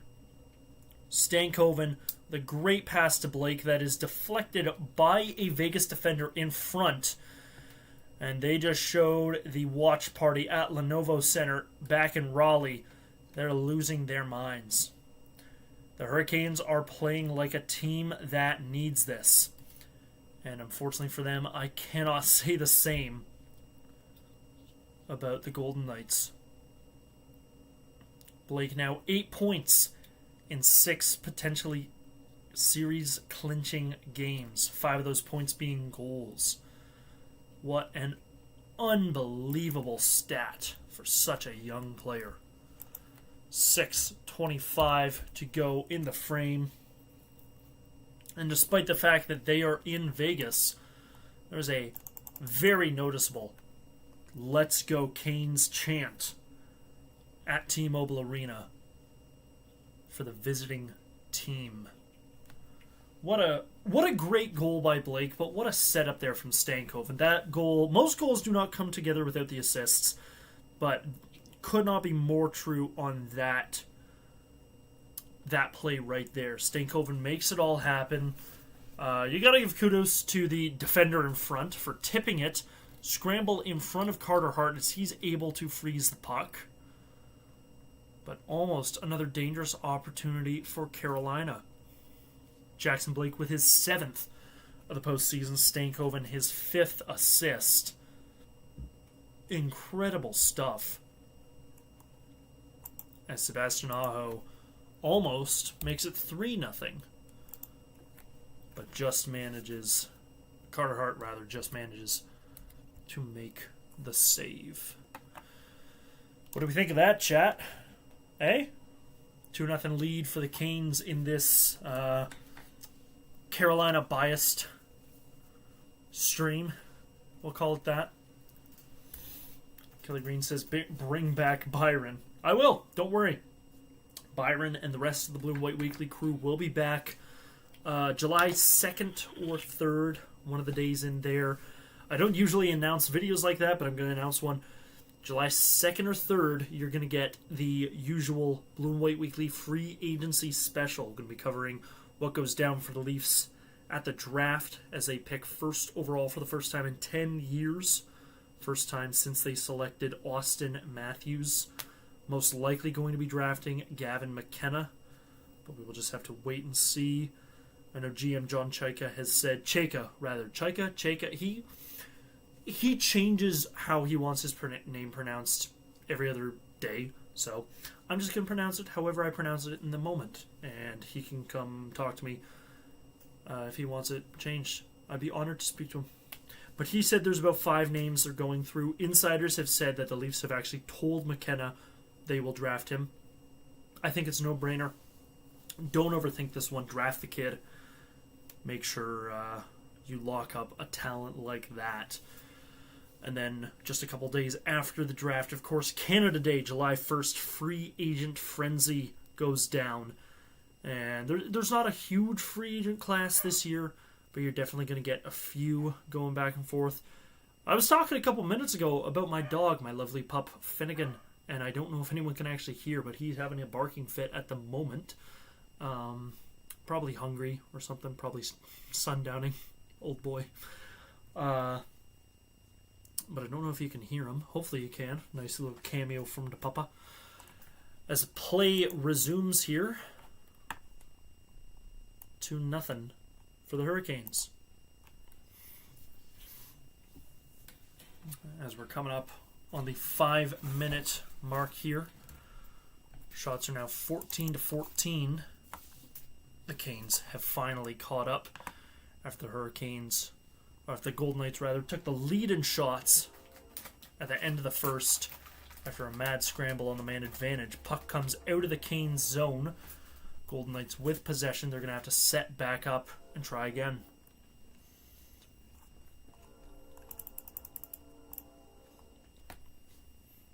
There we go. 5 minutes left here. This 2-0 Game 6. Carter Hart out of his net to play the puck. That was dangerous for him in the first, as he almost bobbled it. And had to make a diving play. Nick Ehlers wheeling in. Great shot there. Knocked away by Hart. Canes once again with the lead in shots. I know they did, as of a couple of minutes ago, have the lead in hits. See if that's been maintained.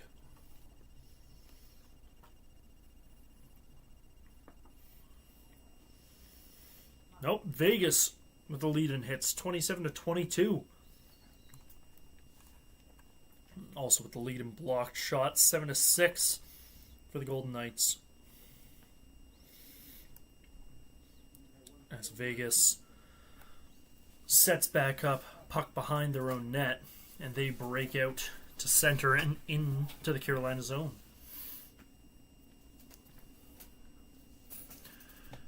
Mitch Marner's trying to make something happen. Haven't heard his name too much last game or this game, really. Someone who was initially considered the Conn Smythe favorite has been, in the last 2 games, I don't want to say a no-show, but definitely not the impact player he has been. He's looked a lot more like... Well, to put it plainly, he's looked a lot more like the playoff Mitch we knew here in Toronto. As the puck not quite freezed by Bussey. In fact, looked like he was going to, but that gets sent out. Vegas with possession. They're going to come back the other way. Chat's buzzing again. Susie Song says, I'd be okay with an Anderson Cup over Marner winning in his first year as a non-Leaf. It's like seeing your ex out in public. You wish him well, but not Stanley Cup winning well.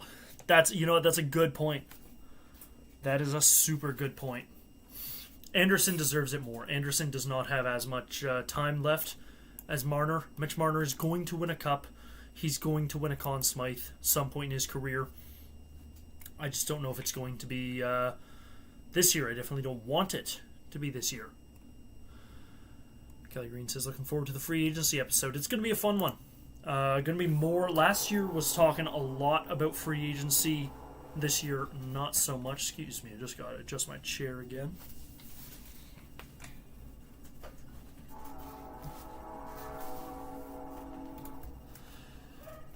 Oh, and while we were yapping in chat, everybody, Carolina picked up a power play. Didn't even see what happened, I'll be honest. NHL app, tell me all. Rasmus Anderson, an interference penalty. So with just under 3 minutes to go here in the second period, it's going to be a 2-minute power play for the Carolina Hurricanes. Vegas cannot be doing stuff like that if they want to have any hopes of winning this evening.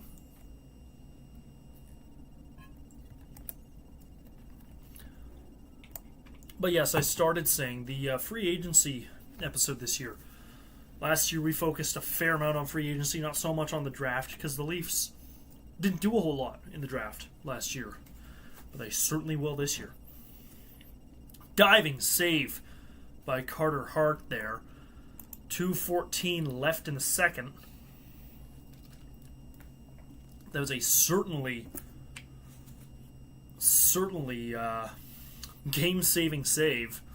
Diving across on a one-timer. A tic-tac-toe play there. And he gets a glove up just in time. 2:14 left in the period. 1:18 left in the power play.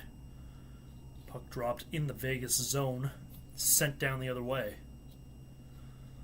Last 5 games, the Hurricanes have been 6 for 16 on the power play. Better than some. Still not perfect. And they've yet to pick up a shot on this man advantage, as it's just over half gone. Brandon Bussey sprawling out to make what I think he wanted to be a save. Could not get to it, but he did not need to as the puck went wide. But a minute 30 to go here. The Canes break out, gain the zone. Pass broken up by the Golden Knights, and they're back the other way. Almost with a 4-on-2 opportunity. But the Canes say no, and here they come again. Clock bleeding on the man advantage. 20 seconds to go. As Carter Hart tries to send that out. We're going to get a high stick call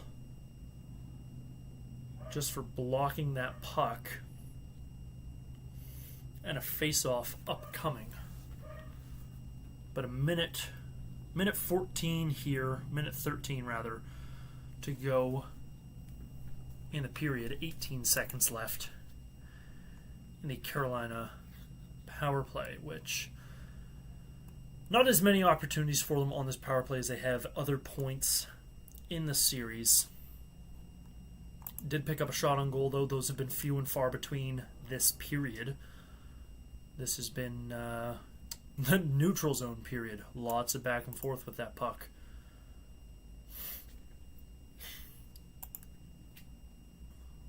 Face-off won by Carolina just outside the Vegas zone, and it's dumped in.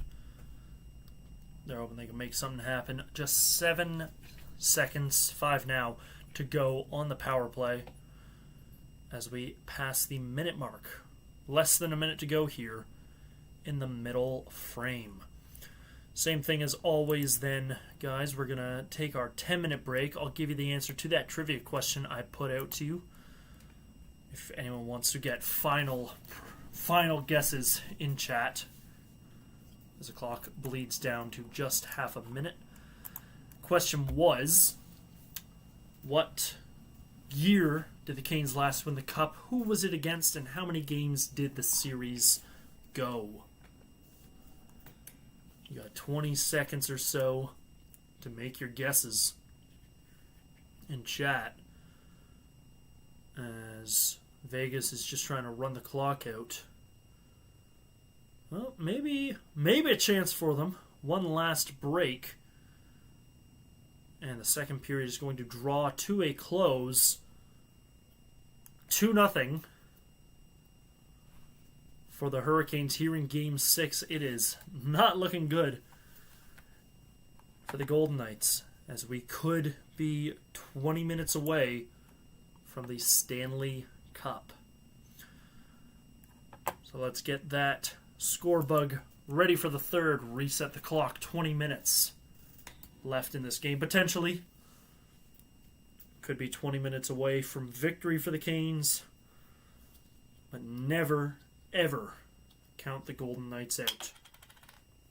So, that trivia question that I put out to you all. What year did the Hurricanes last win the Cup? Who was it against? And how many games did it go? And the answer would be 2006. 2006 was the last trip to the Stanley Cup Final for the Carolina Hurricanes, and they won it in 7 games over the Edmonton Oilers. A battle between two WHA teams. We talked about that last game. Teams that hopped over from the World Hockey Association. And the Canes, formerly the Hartford Whalers, formerly the New England Whalers, are one of those teams, as are the Edmonton Oilers. All right, so it is 10:02. Going to be back here at 10:12. Actually, let's call it 10:15. We'll regroup here at 10:15 to hang out for a bit during the second intermission and get set for what could be the third period and what could be the final period of this year's NHL season.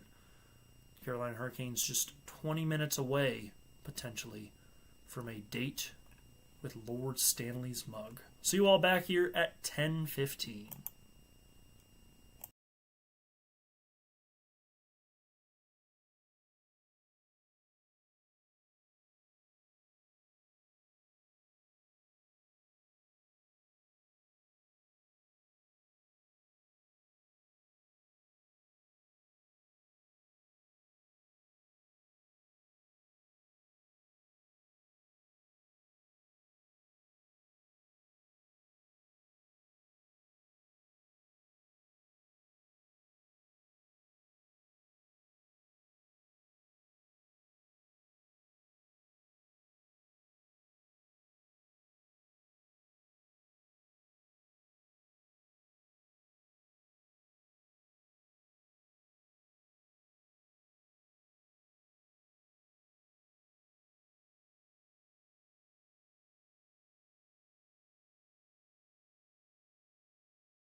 Alright, welcome back, everybody. Back a little earlier than 10:15, but who cares? More time to hang out before the third period gets started. We're switching up now. No more root beer. Got a little tired of root beer. No, it's crazy because I was just saying about how great A&W root beer is. A little tired of it, so we're rocking sparkling Sicilian lemonade because we're fancy around here. Tiny, tiny bottle though. Look how small that is in my hand. Or I have just big hands. I have big feet.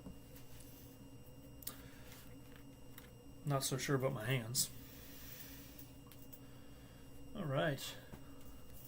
Chat was buzzing during the break. Chat was buzzing. Yeah, Vegas is in one right now. They gotta clean up their act a little bit. At least grab a goal back. Try to make something happen here. Harry Curtin says, "Is this the game?" Kind of. It's certainly a way to watch the game if you're unable to get a broadcast. Greg says, "Hartford Whalers going to win the Stanley Cup, please." Yeah, you're a couple years behind on their name, but hopefully they win. I'm pulling for them here. So our majority of people in chat, haven't heard from our resident Golden Knights fan in a while, Yalvert.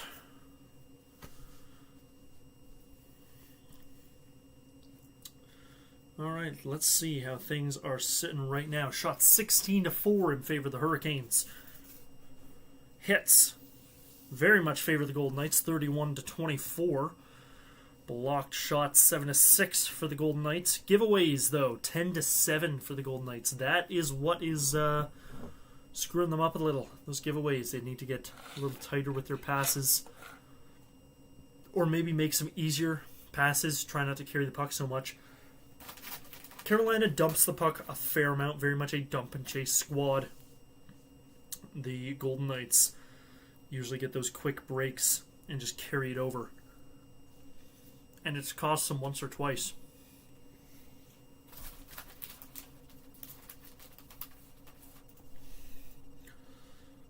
Playing another ad for the Odyssey on the broadcast here. Excited for that movie.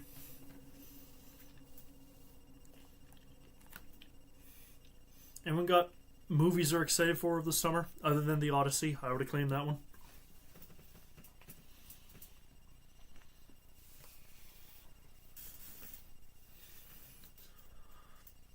You got a new Spider-Man movie coming out this summer. That's going to be fun.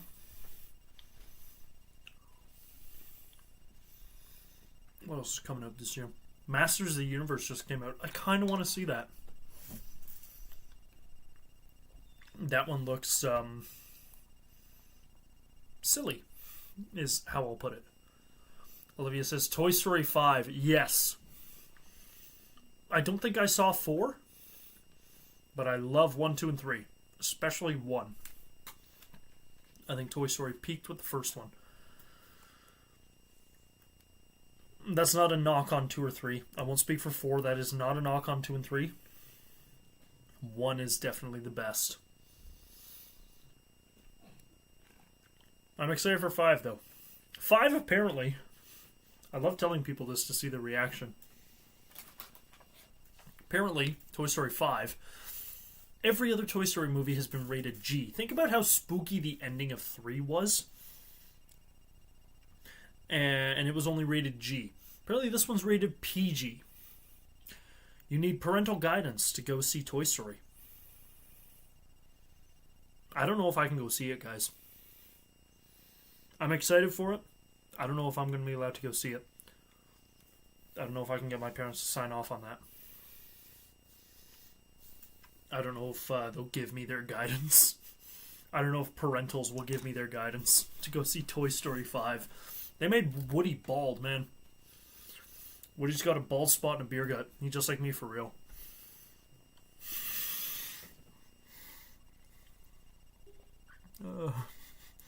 Why?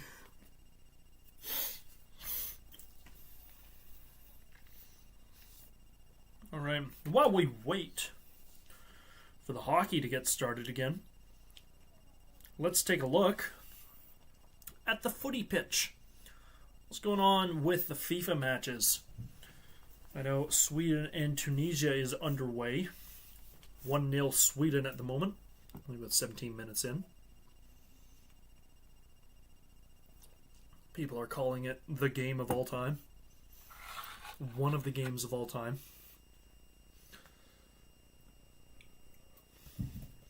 It's exciting. FIFA gets people that wouldn't usually pay attention to the rest of the world and some of the fun traditions of other nations' sports fans. You get to see what they're up to. Like Scottish fans, they're loud and they drink a lot. English fans, they're loud and they drink a lot. Mexican fans, they're loud and they drink a lot. Japanese fans, watching Japanese fans hang out with Mexican fans the other day was such a funny thing on social media. Just doing shots of tequila and like trading Pikachu plushies. It was the funniest thing in the world. Very, very amusing to see. What would be the equivalent of that with, like, what's one of the countries that's visiting Canada? Germany. I know Germany has a game or two in Toronto. What would they do with Canadian fans? Just like trading beers. And I've tried German beers. German beers are nice, but is it just like trading beers and, I don't know, what's a German thing? It's a German equivalent of Pikachu. Leon Draisaitl is the best I can come up with. Leon Draisaitl is the German equivalent of Pikachu. Third period underway, as I'm here talking about Draisaitl Electric Mouse. Shot 16-14 for the Hurricanes as we open up this frame. Less than 20 minutes for the Golden Knights to save their season.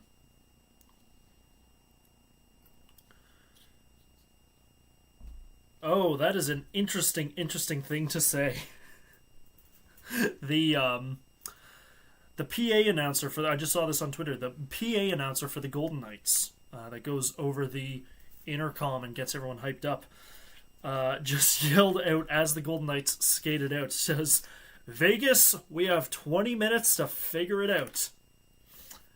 That I'm sure it probably sounded better and more hyped coming from him, but that's not the biggest vote of confidence. That's not what I want to hear. Hey, we gotta figure it out. That's not something I want to hear with my season on the line. Icing call against the Canes, I think that was. Mark Stone with a couple of chances there. He tried to make a cross-ice pass into the slot when the Golden Knights had a rush and just could not get it to go. Fun fact, the PA announcer for the Golden Knights, a guy named Mark Schoonach, is also known as Mark Nash, and he is the ring announcer for Friday Night SmackDown. There's another wrestling reference for you. I think we've had one of those a period. Yes, Mark Nash from Friday Night SmackDown. Guy that says, "The following contest is scheduled for one fall," and introduces the wrestlers. Or the, "Here is your winner," that guy. He's also the PA announcer for the Golden Knights. Golden Knights just have a lot of weird WWE connections. It's funny. I am curious to see, because WWE has a partnership with the NHL where they make individual championship belts for the teams. And I'm going to be very interested to see the Hurricanes win tonight. Who the first picture with the belt, what player gets the belt in the first picture that becomes public. That's what I'm trying to say. Last year, the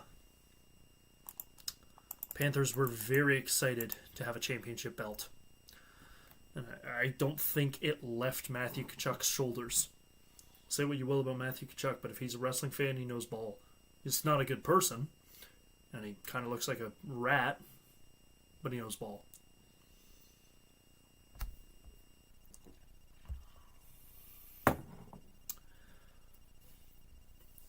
But 3 minutes gone here in the third period. 2.5 rather. Going to be a face-off coming in the neutral zone, I believe. Jordan Stahl out there to take the draw. He's not been as effective on the face-offs as he has been in previous games. It's weird to see. Almost concerning.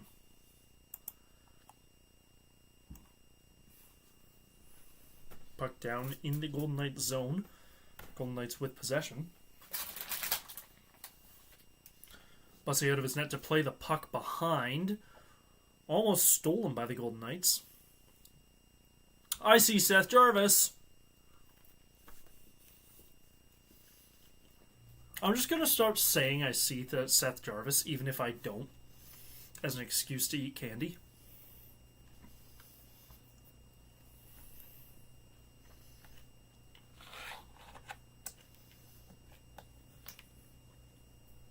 These are really good, man.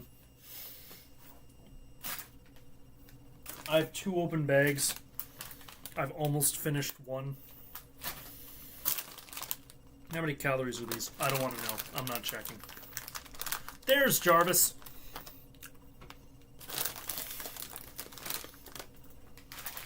I'm a simple creature. I see Jarvie. I eat candy. I hope the good old Canadian boys are having a fun night tonight. I would be. One of my childhood buddies about to win the Stanley Cup, I'd be absolutely rocking. Alas, not many of my friends are that good at hockey. We all love it, but none of my boys are making the show. Sebastian Aho with a nice pass in front, but nobody home. And I'm dropping Nerds candies on my carpet. 5-second rule.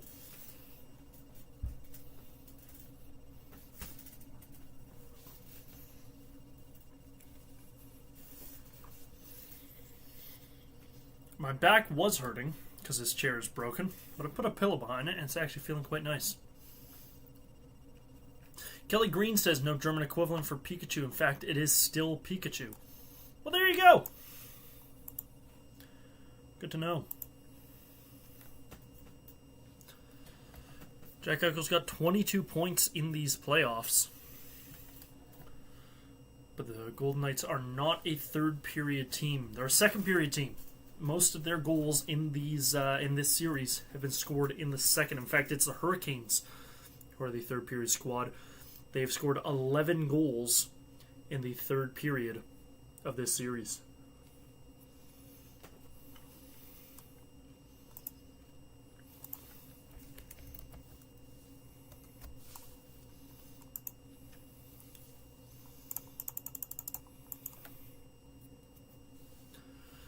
About 4 minutes gone here, just over 4 minutes gone here in the third period.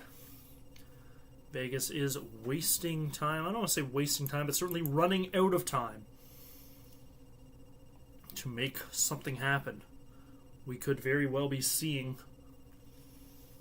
Lord Stanley's mug on the ice tonight.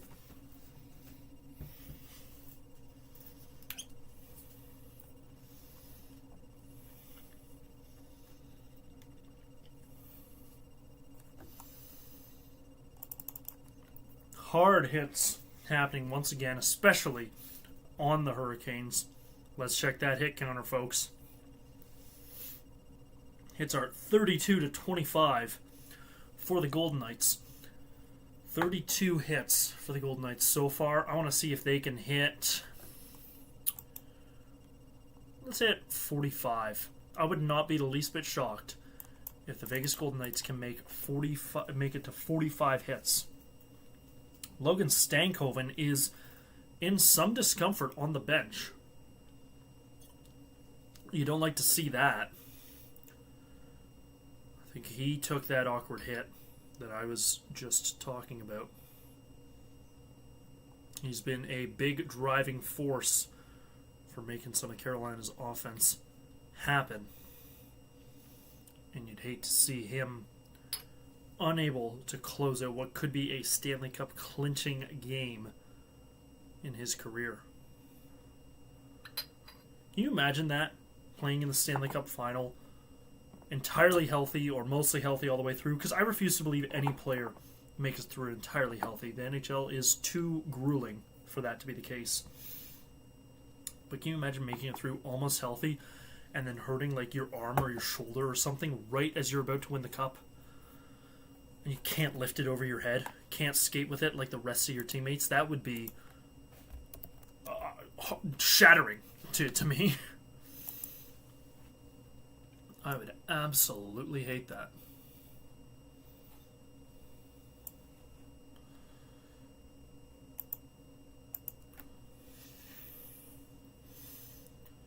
Ooh.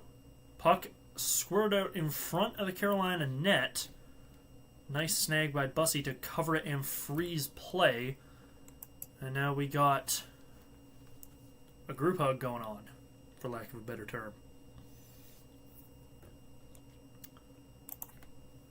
Golden Knights have to be feeling antsy now. 13:43 to go in this one.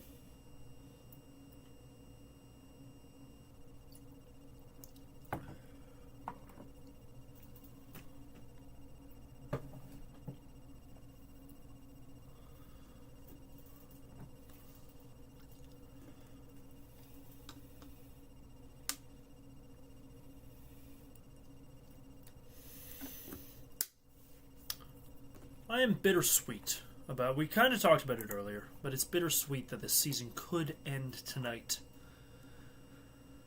No more hockey till, well, September, when the preseason begins. Be unfortunate. That'll be the only upside of a Vegas win tonight. You get at least one more game. Well, you not at least, you do get one more game if Vegas pulls out the victory. But at what cost? Vegas win. Don't want to see that. It's looking like that will not happen anyway. It is looking like we are heading towards a Carolina victory. Vegas has 13 minutes and 43 seconds to score 2 goals at least. And I do not recall the last time they got a shot on goal. Did they get one this period? They have 2 this period. I don't remember those. I feel like it's been... Maybe they did. Listen, I'm just tracking the shots. I don't notice them. So very exciting news here. Looking at some of the stats, folks. At least 300 people have come through tonight to check out the chat. Very cool indeed. In fact, throughout tonight's stream, we've had 5 people subscribe to the channel, as we now sit at 236, which is awesome. That's very cool, and I wish I knew that streaming brought that much hype. I would have started this a long time ago. I started these streams about this time last week, and Carter Hart with a nice save. Hurricanes pressuring, not giving an inch to the Golden Knights. I started doing these streams about a week ago now, and in that week I've probably gained maybe 12, 13, almost 15 subscribers. Great to see. Very encouraging, and I thank you all for it. Olivia says, woo, big hype in chat for that, right? Love to see that. Here I go, forgetting to start the clock again. So we pass the 13-minute mark. Canes with possession in their own zone. Shots 18-16 now. Golden Knights pick it up, trying to make something happen, and the Canes ward off that attack. Back the other way they come.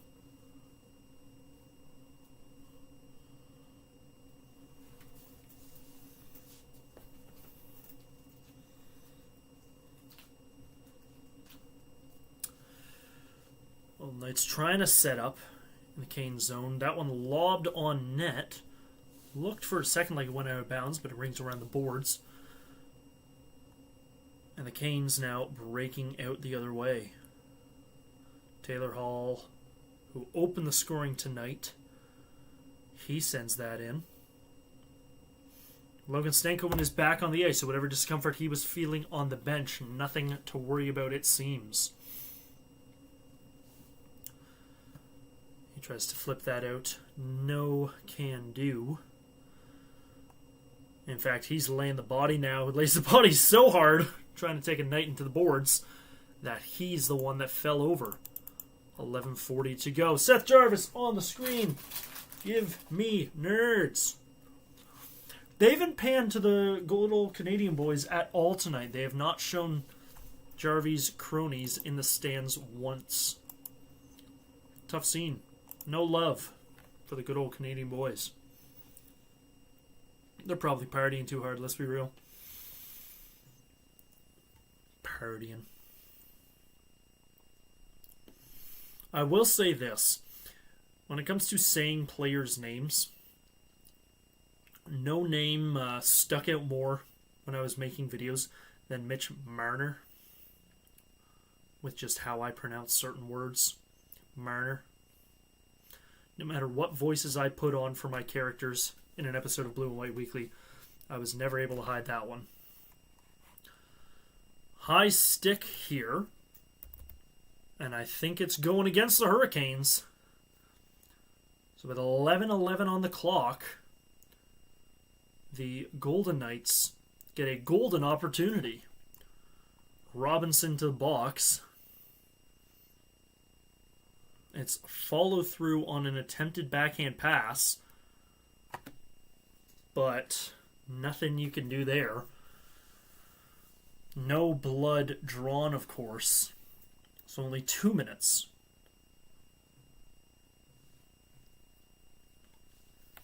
For Vegas. As they try to make something happen here. Make a game of it. With just over 10 minutes left. And their season on the line. Olivia says, Marner. Yeah, don't pick on me, man. I know I talk funny.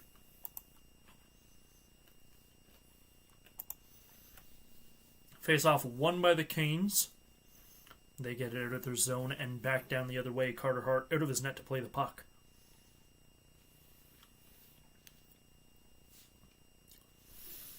Hits are 35-28 for the Golden Knights. Face-offs almost even. 50.9 in favor of the Hurricanes. That's too close to call.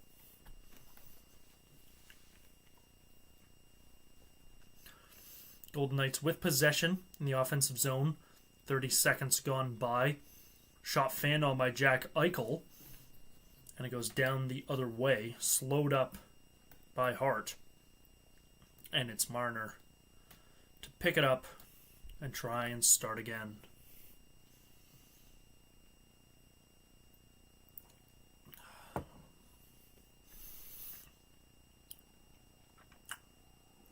They have possession of the offensive zone, the Knights. Just under a minute to go in the man advantage as we reach the halfway point in what could be the final period of the season.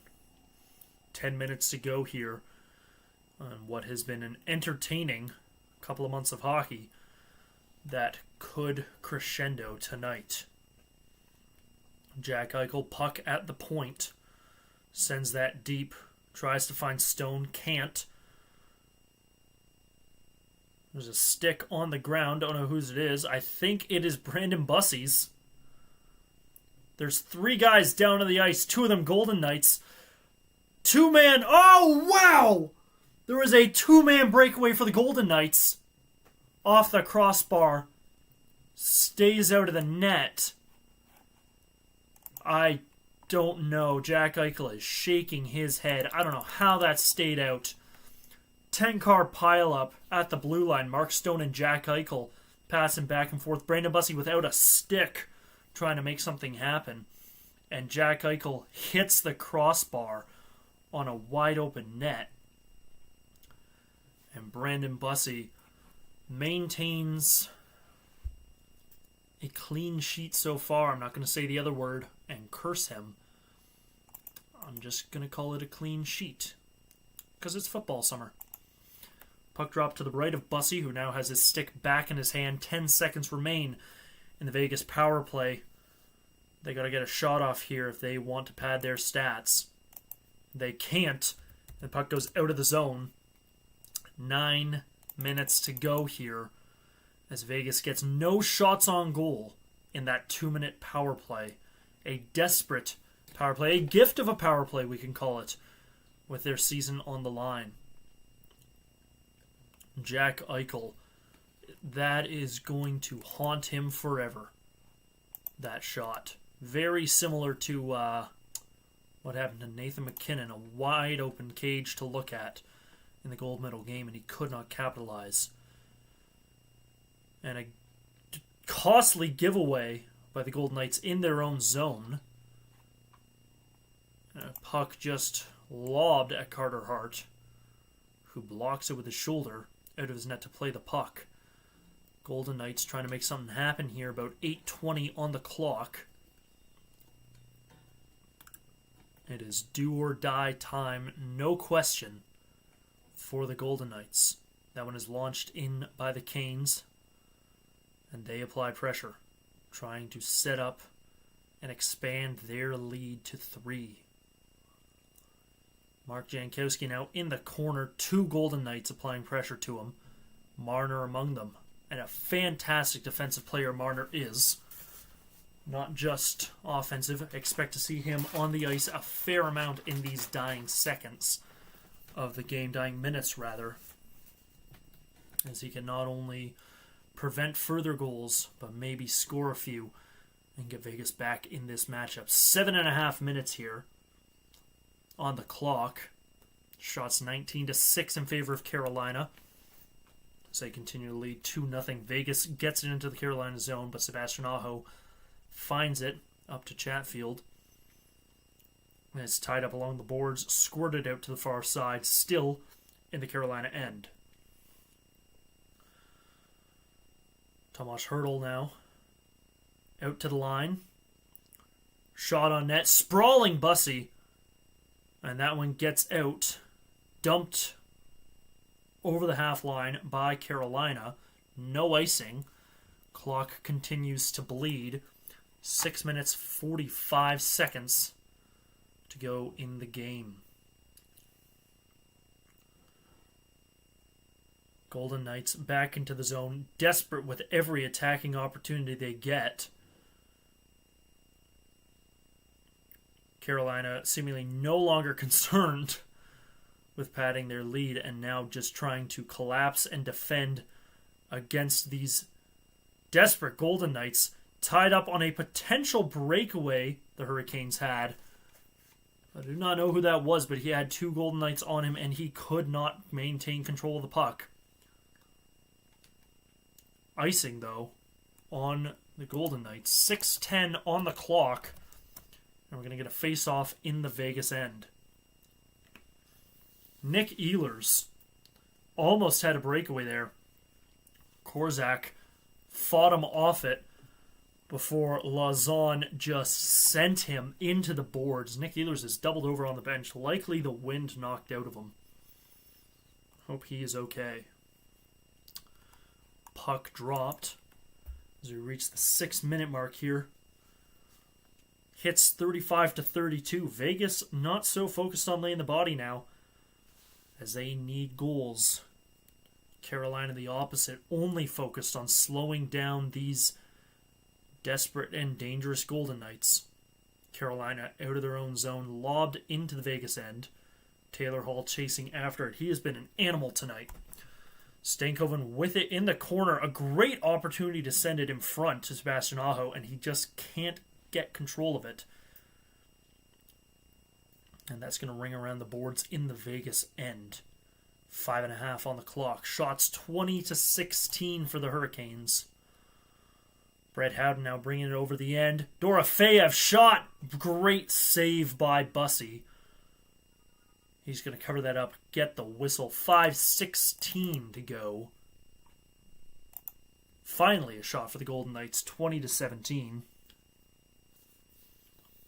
The poise of Brandon Bussey making incredible saves when he needs to, and he really has not needed to much as the boys in front of him protect him. But to maintain his composure on a two-man breakaway, no stick in his hand, there's something else to this kid.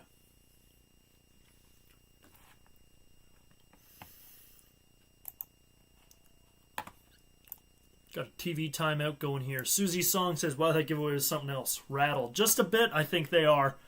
That was a dangerous, dangerous opportunity. Something that the Golden Knights can't afford to give up in their own end. They've been bad with giveaways all series long, and even in this game alone, giveaways are 15-13 for the Golden Knights. Not a stat you want to be leading in, of course.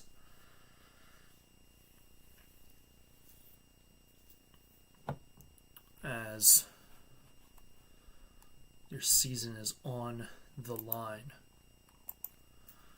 Just over 5 minutes left, potentially in the season. For one team, we're going to get disappointment. And for the other, for the team that I think most of us have been cheering for all series, an excitement they have not felt since 2006. And I just realized we haven't had a trivia question come up so far. So while we've got time here, I'm going to look one up. Broadcast is back and the Stanley Cup chest has been opened. It is getting polished as we speak by the keeper of the cup.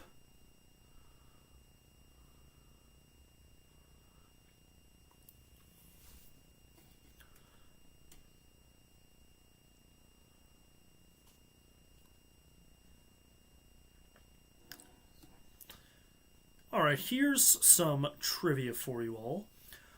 What was we've had a fair amount of back-to-back winners in recent memory. Pittsburgh Penguins in 16 and 17, the Tampa Bay Lightning in 20 and 21, and the Florida Panthers just recently in 24 and 25. So, what team was the first team to win the Stanley Cup 3 years in a row? That's my trivia question to you all as we pass the 5-minute mark here in the third period. What team was the first team to win the Stanley Cup 3 years in a row?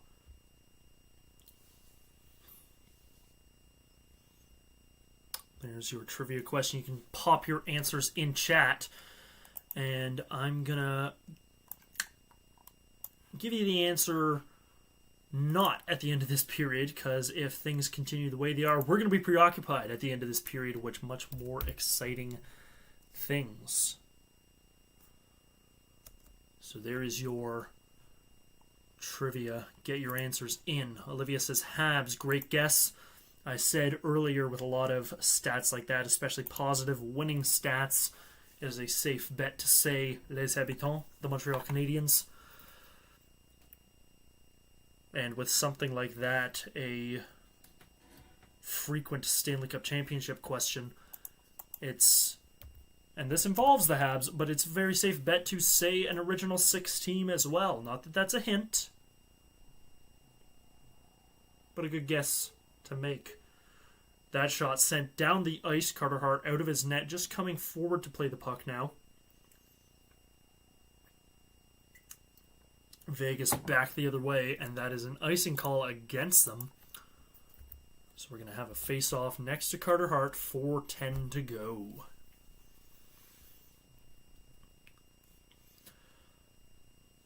And I'm going to give you guys the answer to that trivia question with a minute left on the clock. So you got 3 minutes, 10 seconds, give or take, to get in your answers. 3 minutes, 10 seconds to tell me the first team to win 3 cups in a row. And if you really want to be a show-off, you can give me... Nah, never mind. I was going to say the most recent team to win 3 in a row, but I don't actually remember who that would be. I want to say the Islanders, but Not too sure, so we're just going to leave that. Just give me the first one. Here we go, not starting the clock again. 3 minutes, 50 seconds left in play. Shots 21-18 for the Hurricanes in this 2-0 do-or-die game. Hits 38-32 as the Golden Knights ramp it up. Desperation creeping up their spines. Almost a potential breakaway for Aho, but the Knights had a man back, and you have to think, with so much at stake here, Carter Hart has to be ready to head to the bench very soon if the Golden Knights can get a sustained attack in the Carolina end. Right now, the Knights just playing keep away in their own zone. The Canes toying with them almost. Carter Hart has gone to the bench. Give me that empty net graphic. I've put that up a lot this series. 6-on-5 for the Golden Knights as they carry it back to their own end to set things back up. Hurricanes steal that away. Nick Ehlers sends that down. Nothing dangerous, of course. Oh, I was right on my guess that the Islanders are the most recent. That's good to know. Bussy on his ass making a great save. He's sitting down like a toddler. And they just can't beat this guy. Tomas Hertl with an unbelievable opportunity. I've used this joke already, but a golden opportunity. And they just can't beat him. Bussy losing his balance, and Tomas Hertl just shoots it right at the pads of the downed Carolina netminder. And we head back to a TV timeout. 2 minutes, 21 seconds on the clock. Golden Knights throwing everything they can literally at the net and cannot beat Brandon Bussy. You have to think, how different would this series be right now if Frederik Andersen was still between the pipes for the Canes? Would the Canes even be up? Would they be in this opportunity 2 minutes, 21 seconds away? I love Freddie Andersen, but I don't know if he would be doing this.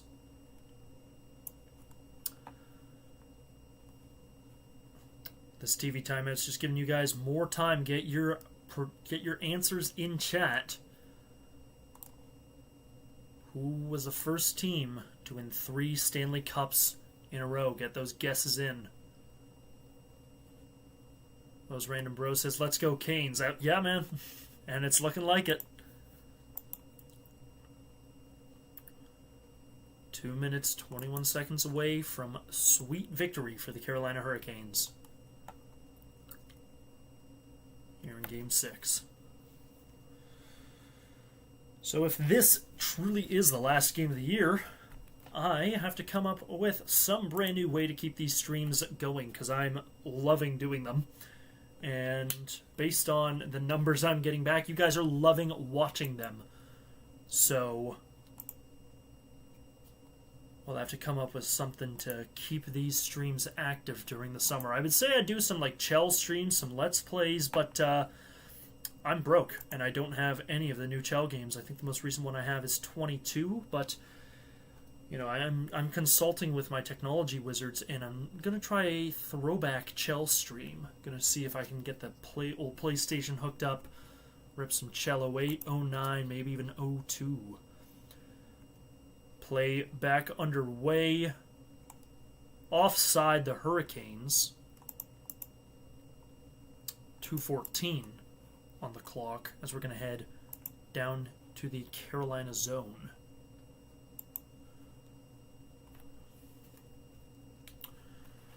Still an empty net, but the Golden Knights have regained the lead on the shot counter. 22-21 they stand. And still leading in hits, 39-32, but the giveaway is 19-14 for the Golden Knights. Not a stat you want to see. The Stanley Cup on the line.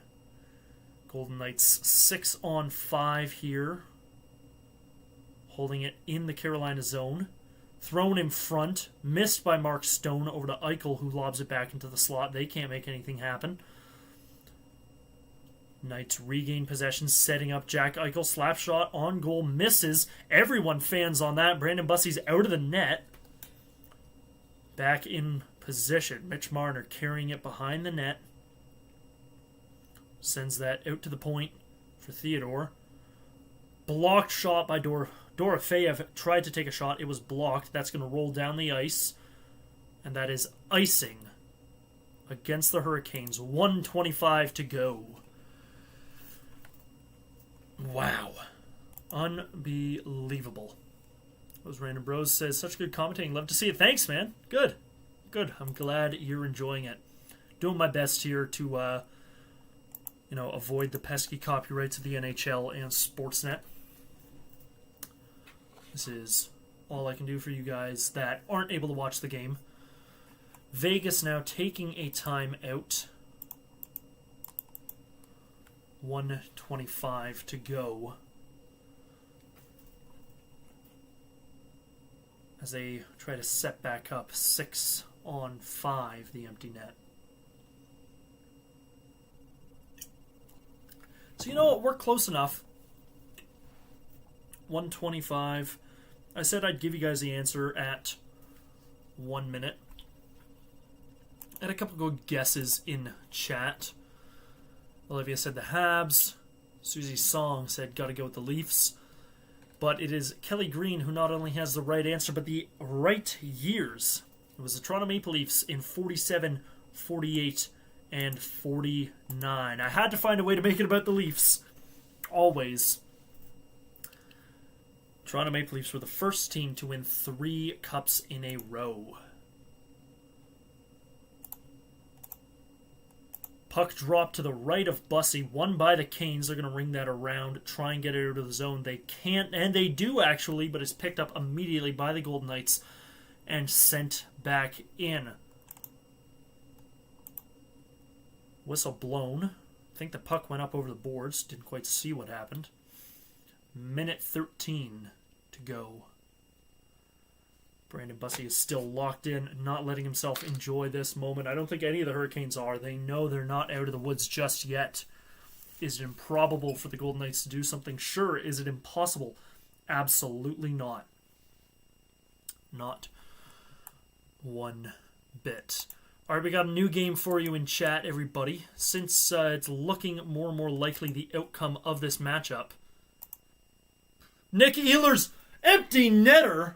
Just as I was talking about the likely outcome, Nikolai Ehlers,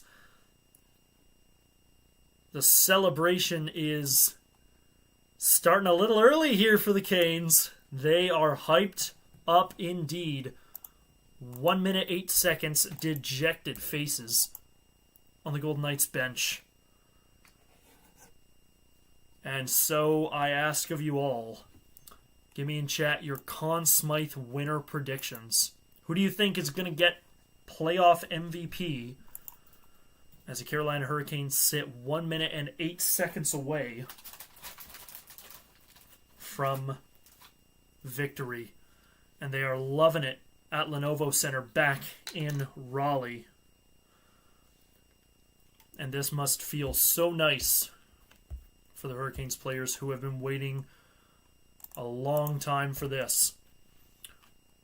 As we have a minute to go here, just under. Golden Knights. Carter Hart back in net. Nick Ehlers with his 8th of the playoffs. 40 seconds to go here. It is going to be parades in the streets in Raleigh. I don't know if they're going to match those in New York after the next win last night, but they'll feel just as good. Carter Hart gloves that, plays the puck. 20 seconds to go here. Time is running out. They are hopping up and down on the Carolina bench. They are loving it. Count it down with me. 4, 3, 2, 1. And the Carolina Hurricanes are your 2026 Stanley Cup champions. Rod Brind'Amour hopping up and down on the ice. Seth Jarvis, Jackson Blake hugging each other.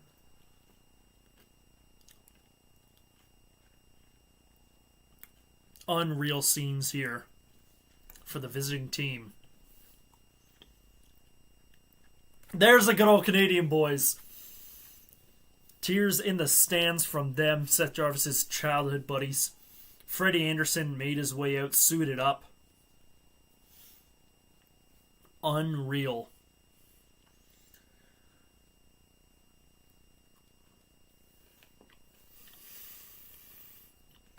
Brind'Amour giving hugs to all his staff, as a good leader should.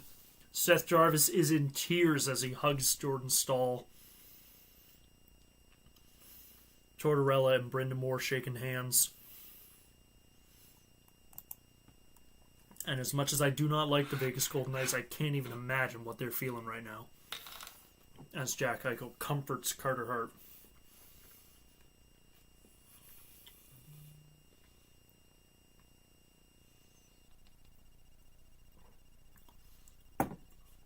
At one end of the ice, probably the best feeling you could feel as a hockey player.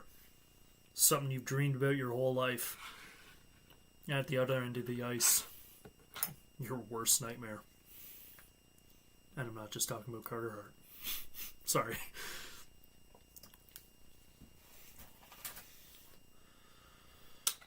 All right. So as I said earlier, we're going to keep this going. Keep it rolling. Keep the stream going. The party going. Got a lot of people saying Staal in chat for the Conn Smythe win. Random Bro says Jacob Slavin. I could see it. I could see it. I say Staal, man. Unreal. Both ends of the ice. If not him, Frederik Andersen. I know Andersen did not play the last couple of games here, but he got them to this moment. It's not finals MVP, it's playoff MVP. And he was unbelievable through these playoffs and did not get... The Canes would not be here without him. And I'm glad to see him on the ice suited up with his teammates. There's the obligatory Marner shot from Sportsnet as the handshake line gets underway.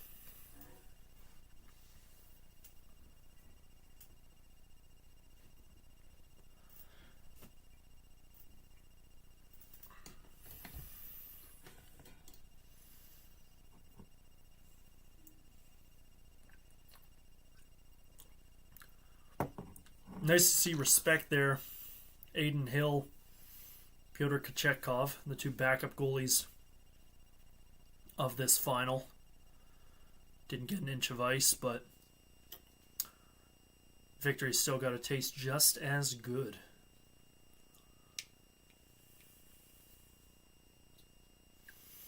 Now, hopefully, and this is a weird thing for me to complain about, but I'm going to complain about it. Hopefully, the championship hats don't suck, because lately, with Fanatics designing them, the championship hats for the Eastern Conference champs, the West champs, and the Stanley Cup champs the last couple of years have been downright awful.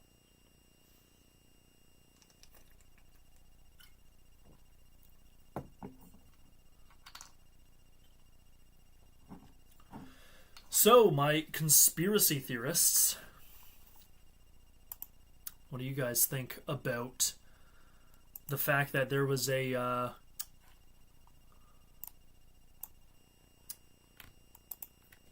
sign set up ready to go for the Stanley Cup champion Carolina Hurricanes? Someone spotted it this afternoon, and of course they have to have it ready, but conspiracy theorists are stupid, and definitely Vegas fans are stupid, and they're going to say something fishy. Something fishy. Random Bros says, thanks for a great live stream. I'll sub. Thanks, man. thanks for sticking around. Hopefully plenty more live streams on the way. Amazing stream, says Kelly Green. Knockam says, just stopping by briefly, thank God. That's fair. That's reasonable. Shuts out. As the Golden Knights leave the ice in front of home fans. Taylor Hall's got one of the championship hats on. It doesn't suck.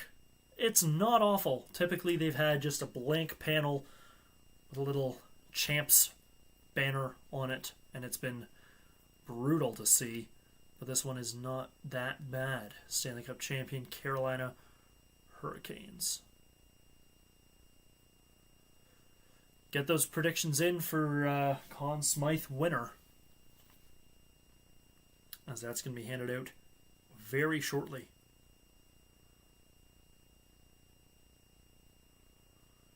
I'm sure Twitter is buzzing right now for the Canes.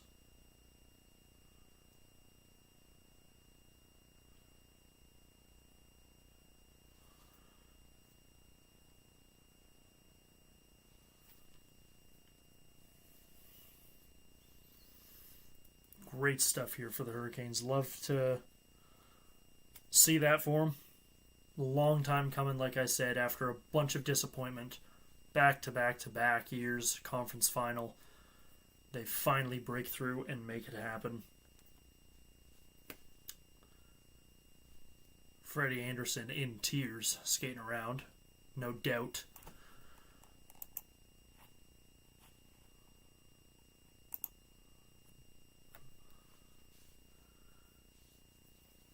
Everyone's out and about, buzzing on the ice.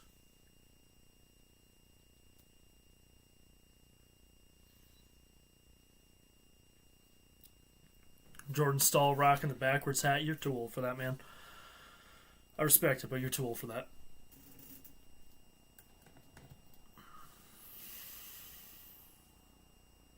And they're doing a storm surge at center ice. That's actually really fun to see. That's great. What a good full circle moment for this group.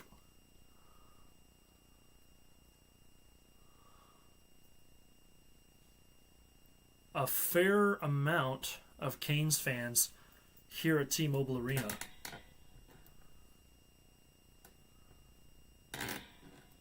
Great to see. This is the third time that the Stanley Cup, third time in just 10 years, that the Stanley Cup will be handed out at T-Mobile Arena.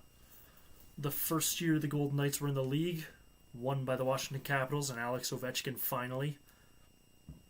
Seth Jarvis through tears, waving up to his boys. Love to see it. There's a nerd scummy for you, Jarvie. But the first time it would have been awarded at this arena for the Washington Capitals in 2018.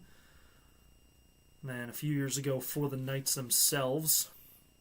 And now here for the Carolina Hurricanes.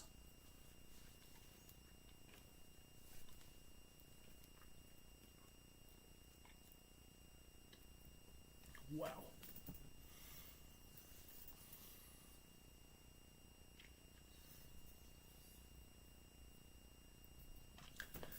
Here's a good stat for you coming in from NHL PR. For the first time in 18 years, the Stanley Cup has been hoisted by a team that held a playoff spot for every game day of an 82-game season. Last team to achieve that would be the 2008 Red Wings.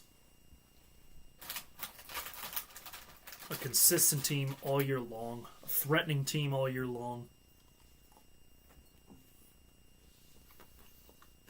Never once backing down.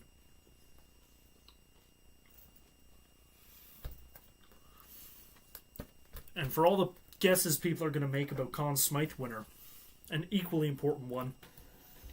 Where does the cup get handed off first? It's always interesting to see who the captain gives the cup to first.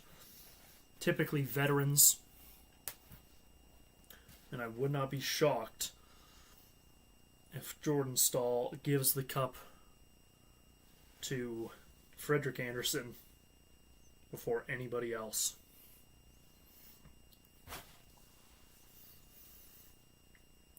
Big party here at center ice for the Canes. Staff, players, even some family members buzzing around now.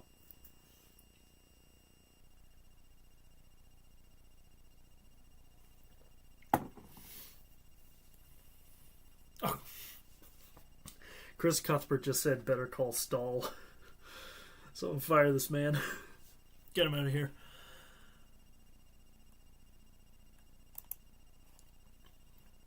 Gary Bettman coming to the ice very shortly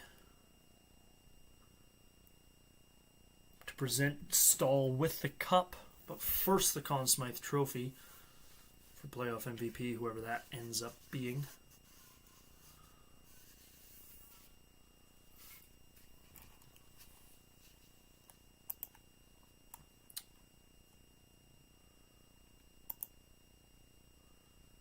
Brendan Moore has not stopped chewing his gum. Me personally, I would have spit that out by now. Been a lot of records broken this season. Yeah, no question. It has been a year for the record books, no pun intended.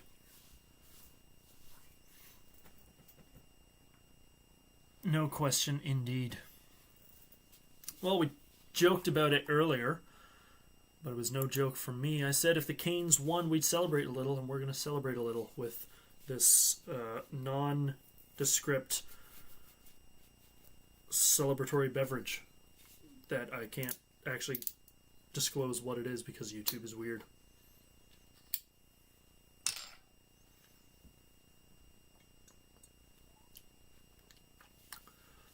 Tastes like Nerds Gummy Clusters.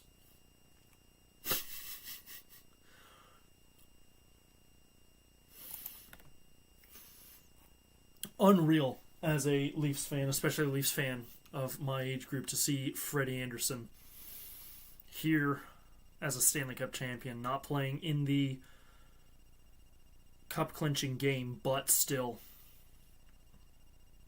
great to see.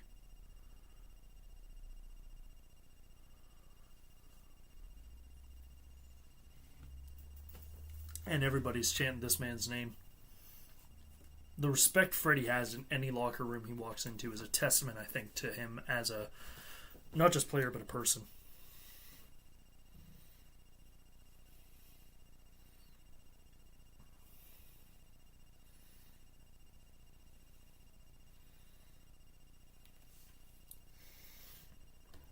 And here they come with the Conn Smythe Trophy presentation. There's Gary Bettman.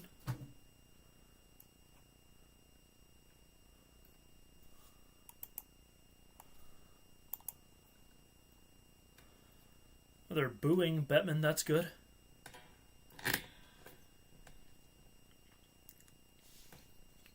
I still find it funny that the Conn Smythe Trophy is a Leaf and has Maple Leaf Gardens on it, and yet only one Leaf has ever won it.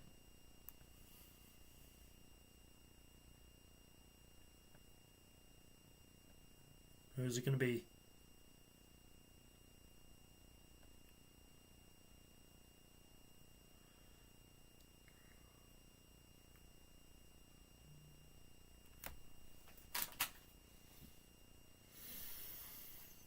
It's going to be Staal. They have not actually called it yet, but it's going to be Jordan Staal.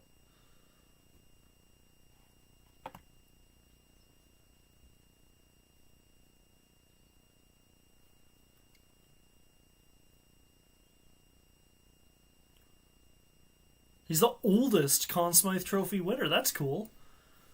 37 years old. Oldest winner.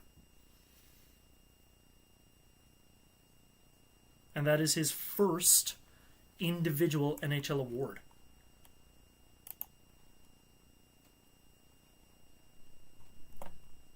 Bazinga, says Thomas. Thank you, Thomas. Shouts out. Conn Smythe Trophy for Jordan Staal, as I think a lot of us predicted.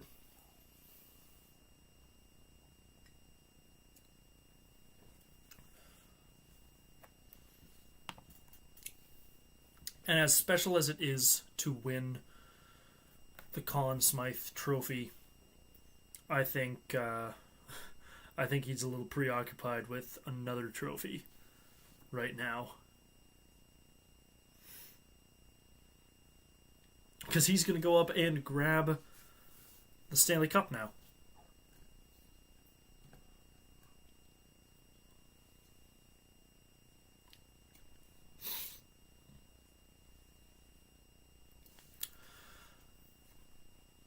All right. And actually, for those of you watching the broadcast, one of the guys carrying the cup right now, the guy with the glasses, used to coach my brother in house league hockey, which is really cool to see.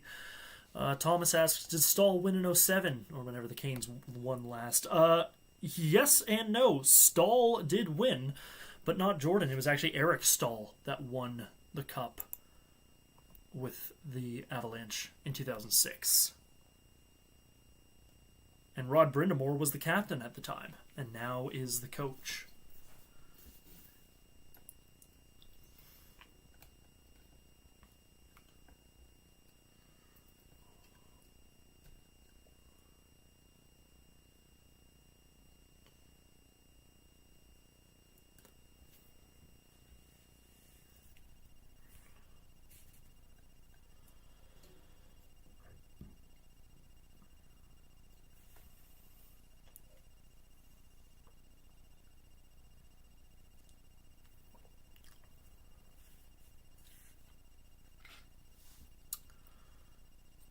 Bettman just called the Cup the most difficult trophy in sports to win, and I have to agree with him.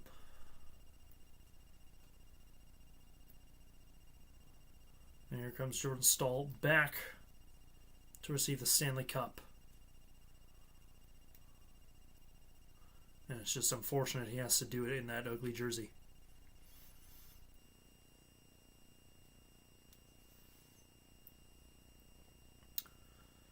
Pose for the photo, and here we go.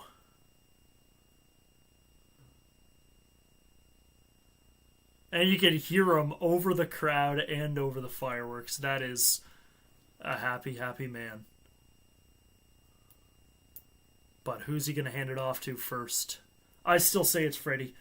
I think the respect that Freddie has from this locker room and everything he went through, there it goes. Frederik Andersen lifting the Stanley Cup.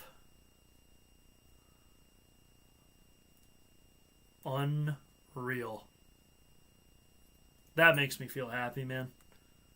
But who's he going to give it to?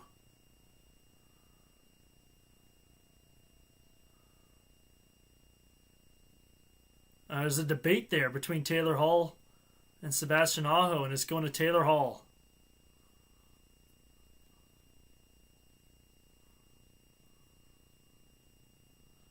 Nice. That's another fun one to see, man. Another one I never thought I would see.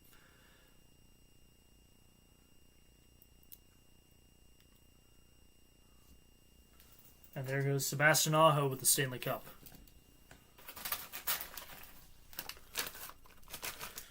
All right. Thank you all for joining me in this stream, enjoying this championship game.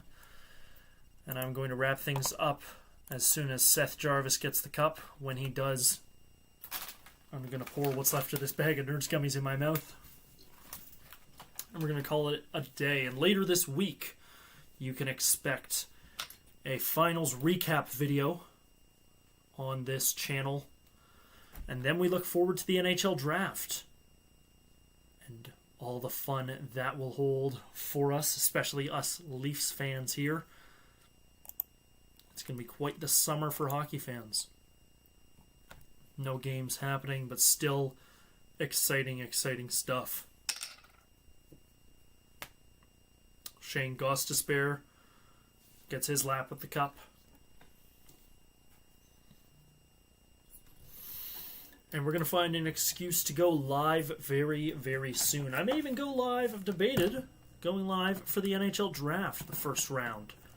See what happens there as the Maple Leafs most likely select Gavin McKenna from Penn State. their second first overall pick in the last 10 years. Here's Carrier handing off the cup now to Nick Delorier, who I don't believe actually played in these finals, but still a nice moment for him, a Stanley Cup champion.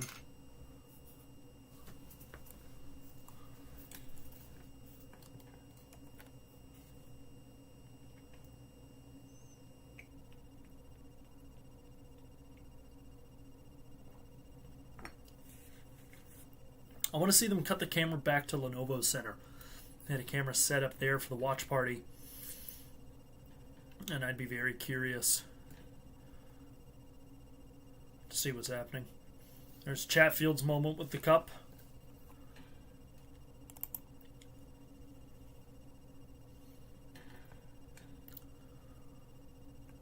Awesome streams. Thank you. Thank you very much. Yes, I've really enjoyed doing this. We're definitely going to do these next season for a handful of games. Definitely Leafs games. We'll see. We'll get some gaming streams going.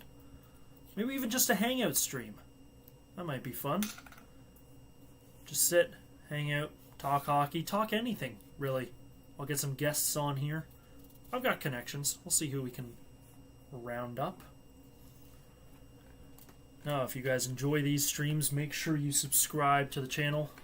Hit the bell icon so you don't miss out the next time I go live. And you can find me on all social media platforms just about. I am on TikTok, Hammer Hockey YT. Let me get my usernames right so that you guys can find me properly. Andrei Svechnikov now getting his turn with the cup.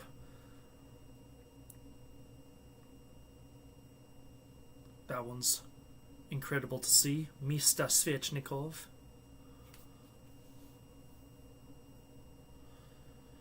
Right, you can find me on TikTok at Hammer Hockey, on Twitter, HammerHockey_YT, and on Instagram, same thing, HammerHockey_YT. Of course, right here on YouTube, where you get all the videos, shorts. This is the primary spot I upload. And there's Seth Jarvis with the Stanley Cup as they have the dual screen going. They also show his buddies, each of them taking a video right now. What a special moment. Let me pour these Nurse gummies down my throat. Congratulations, Stanley Cup champion Seth Jarvis.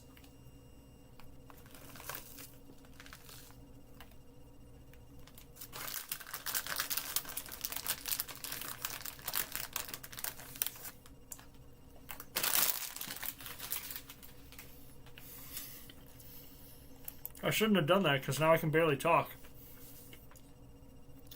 Great moment for Jarvis. After such a disappointing moment at the Olympics,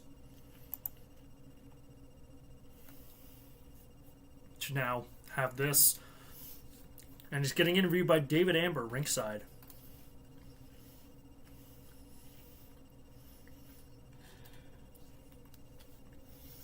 Don't forget, in addition to all the content we throw up here on the channel, all our other social media platforms, you can check me out on tpublic.com. tpublic.com. Find some sweet merch. I upload designs there every once in a while. Feel free to go take a look. Should have something for every hockey fan out there. Lots of stuff for my web series Blue and White Weekly as well. Bring you weekly updates of the Leafs and the hockey world at large through comedic sketches, Anchorman style, Weekend Update, SNL style. I made my name doing that, and I'm very proud of it. Plenty of designs on my store. T-shirts, stickers, hoodies, magnets. I think you can even buy them as poster. I upload a design, and you can buy it as just about anything.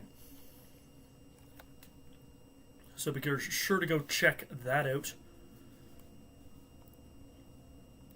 And as I said, I will be back later this week to recap the entire series And I'll probably even throw in a couple of clips from these streams in the video. Pad out the runtime of the video a bit. Also keep an eye out in either this week or next week. You're going to be getting, speaking of Blue and White Weekly, my web series, you're going to be getting this year's Best of Blue and White Weekly. As Kochetkov hands off the Stanley Cup to Rod Brindamore. Reunited, and it feels so good. Rod Brindamore winning his second Stanley Cup with this organization. Good for him. All the coaches getting a turn, and they still haven't spit out their gum. Incredible to see. I'm sure across social media there's going to be fascinating celebrations from tonight and tomorrow as a team. What better place to win a trophy, win the Stanley Cup than Vegas, right? What an excellent spot to party. And I'm sure over the coming days they'll head back to Raleigh and celebrate there with the Hurricanes fans. And I cannot wait to talk about all that with all of you. But until such a time as that, we're going to call it quits here. Thank you all for joining me tonight for Game 6, the deciding game of the Stanley Cup Finals. Go ahead and tell everyone you know that the 2026 Stanley Cup champions are the Carolina Hurricanes. Thank you all again for joining me, and I will see you later. Thanks again for watching.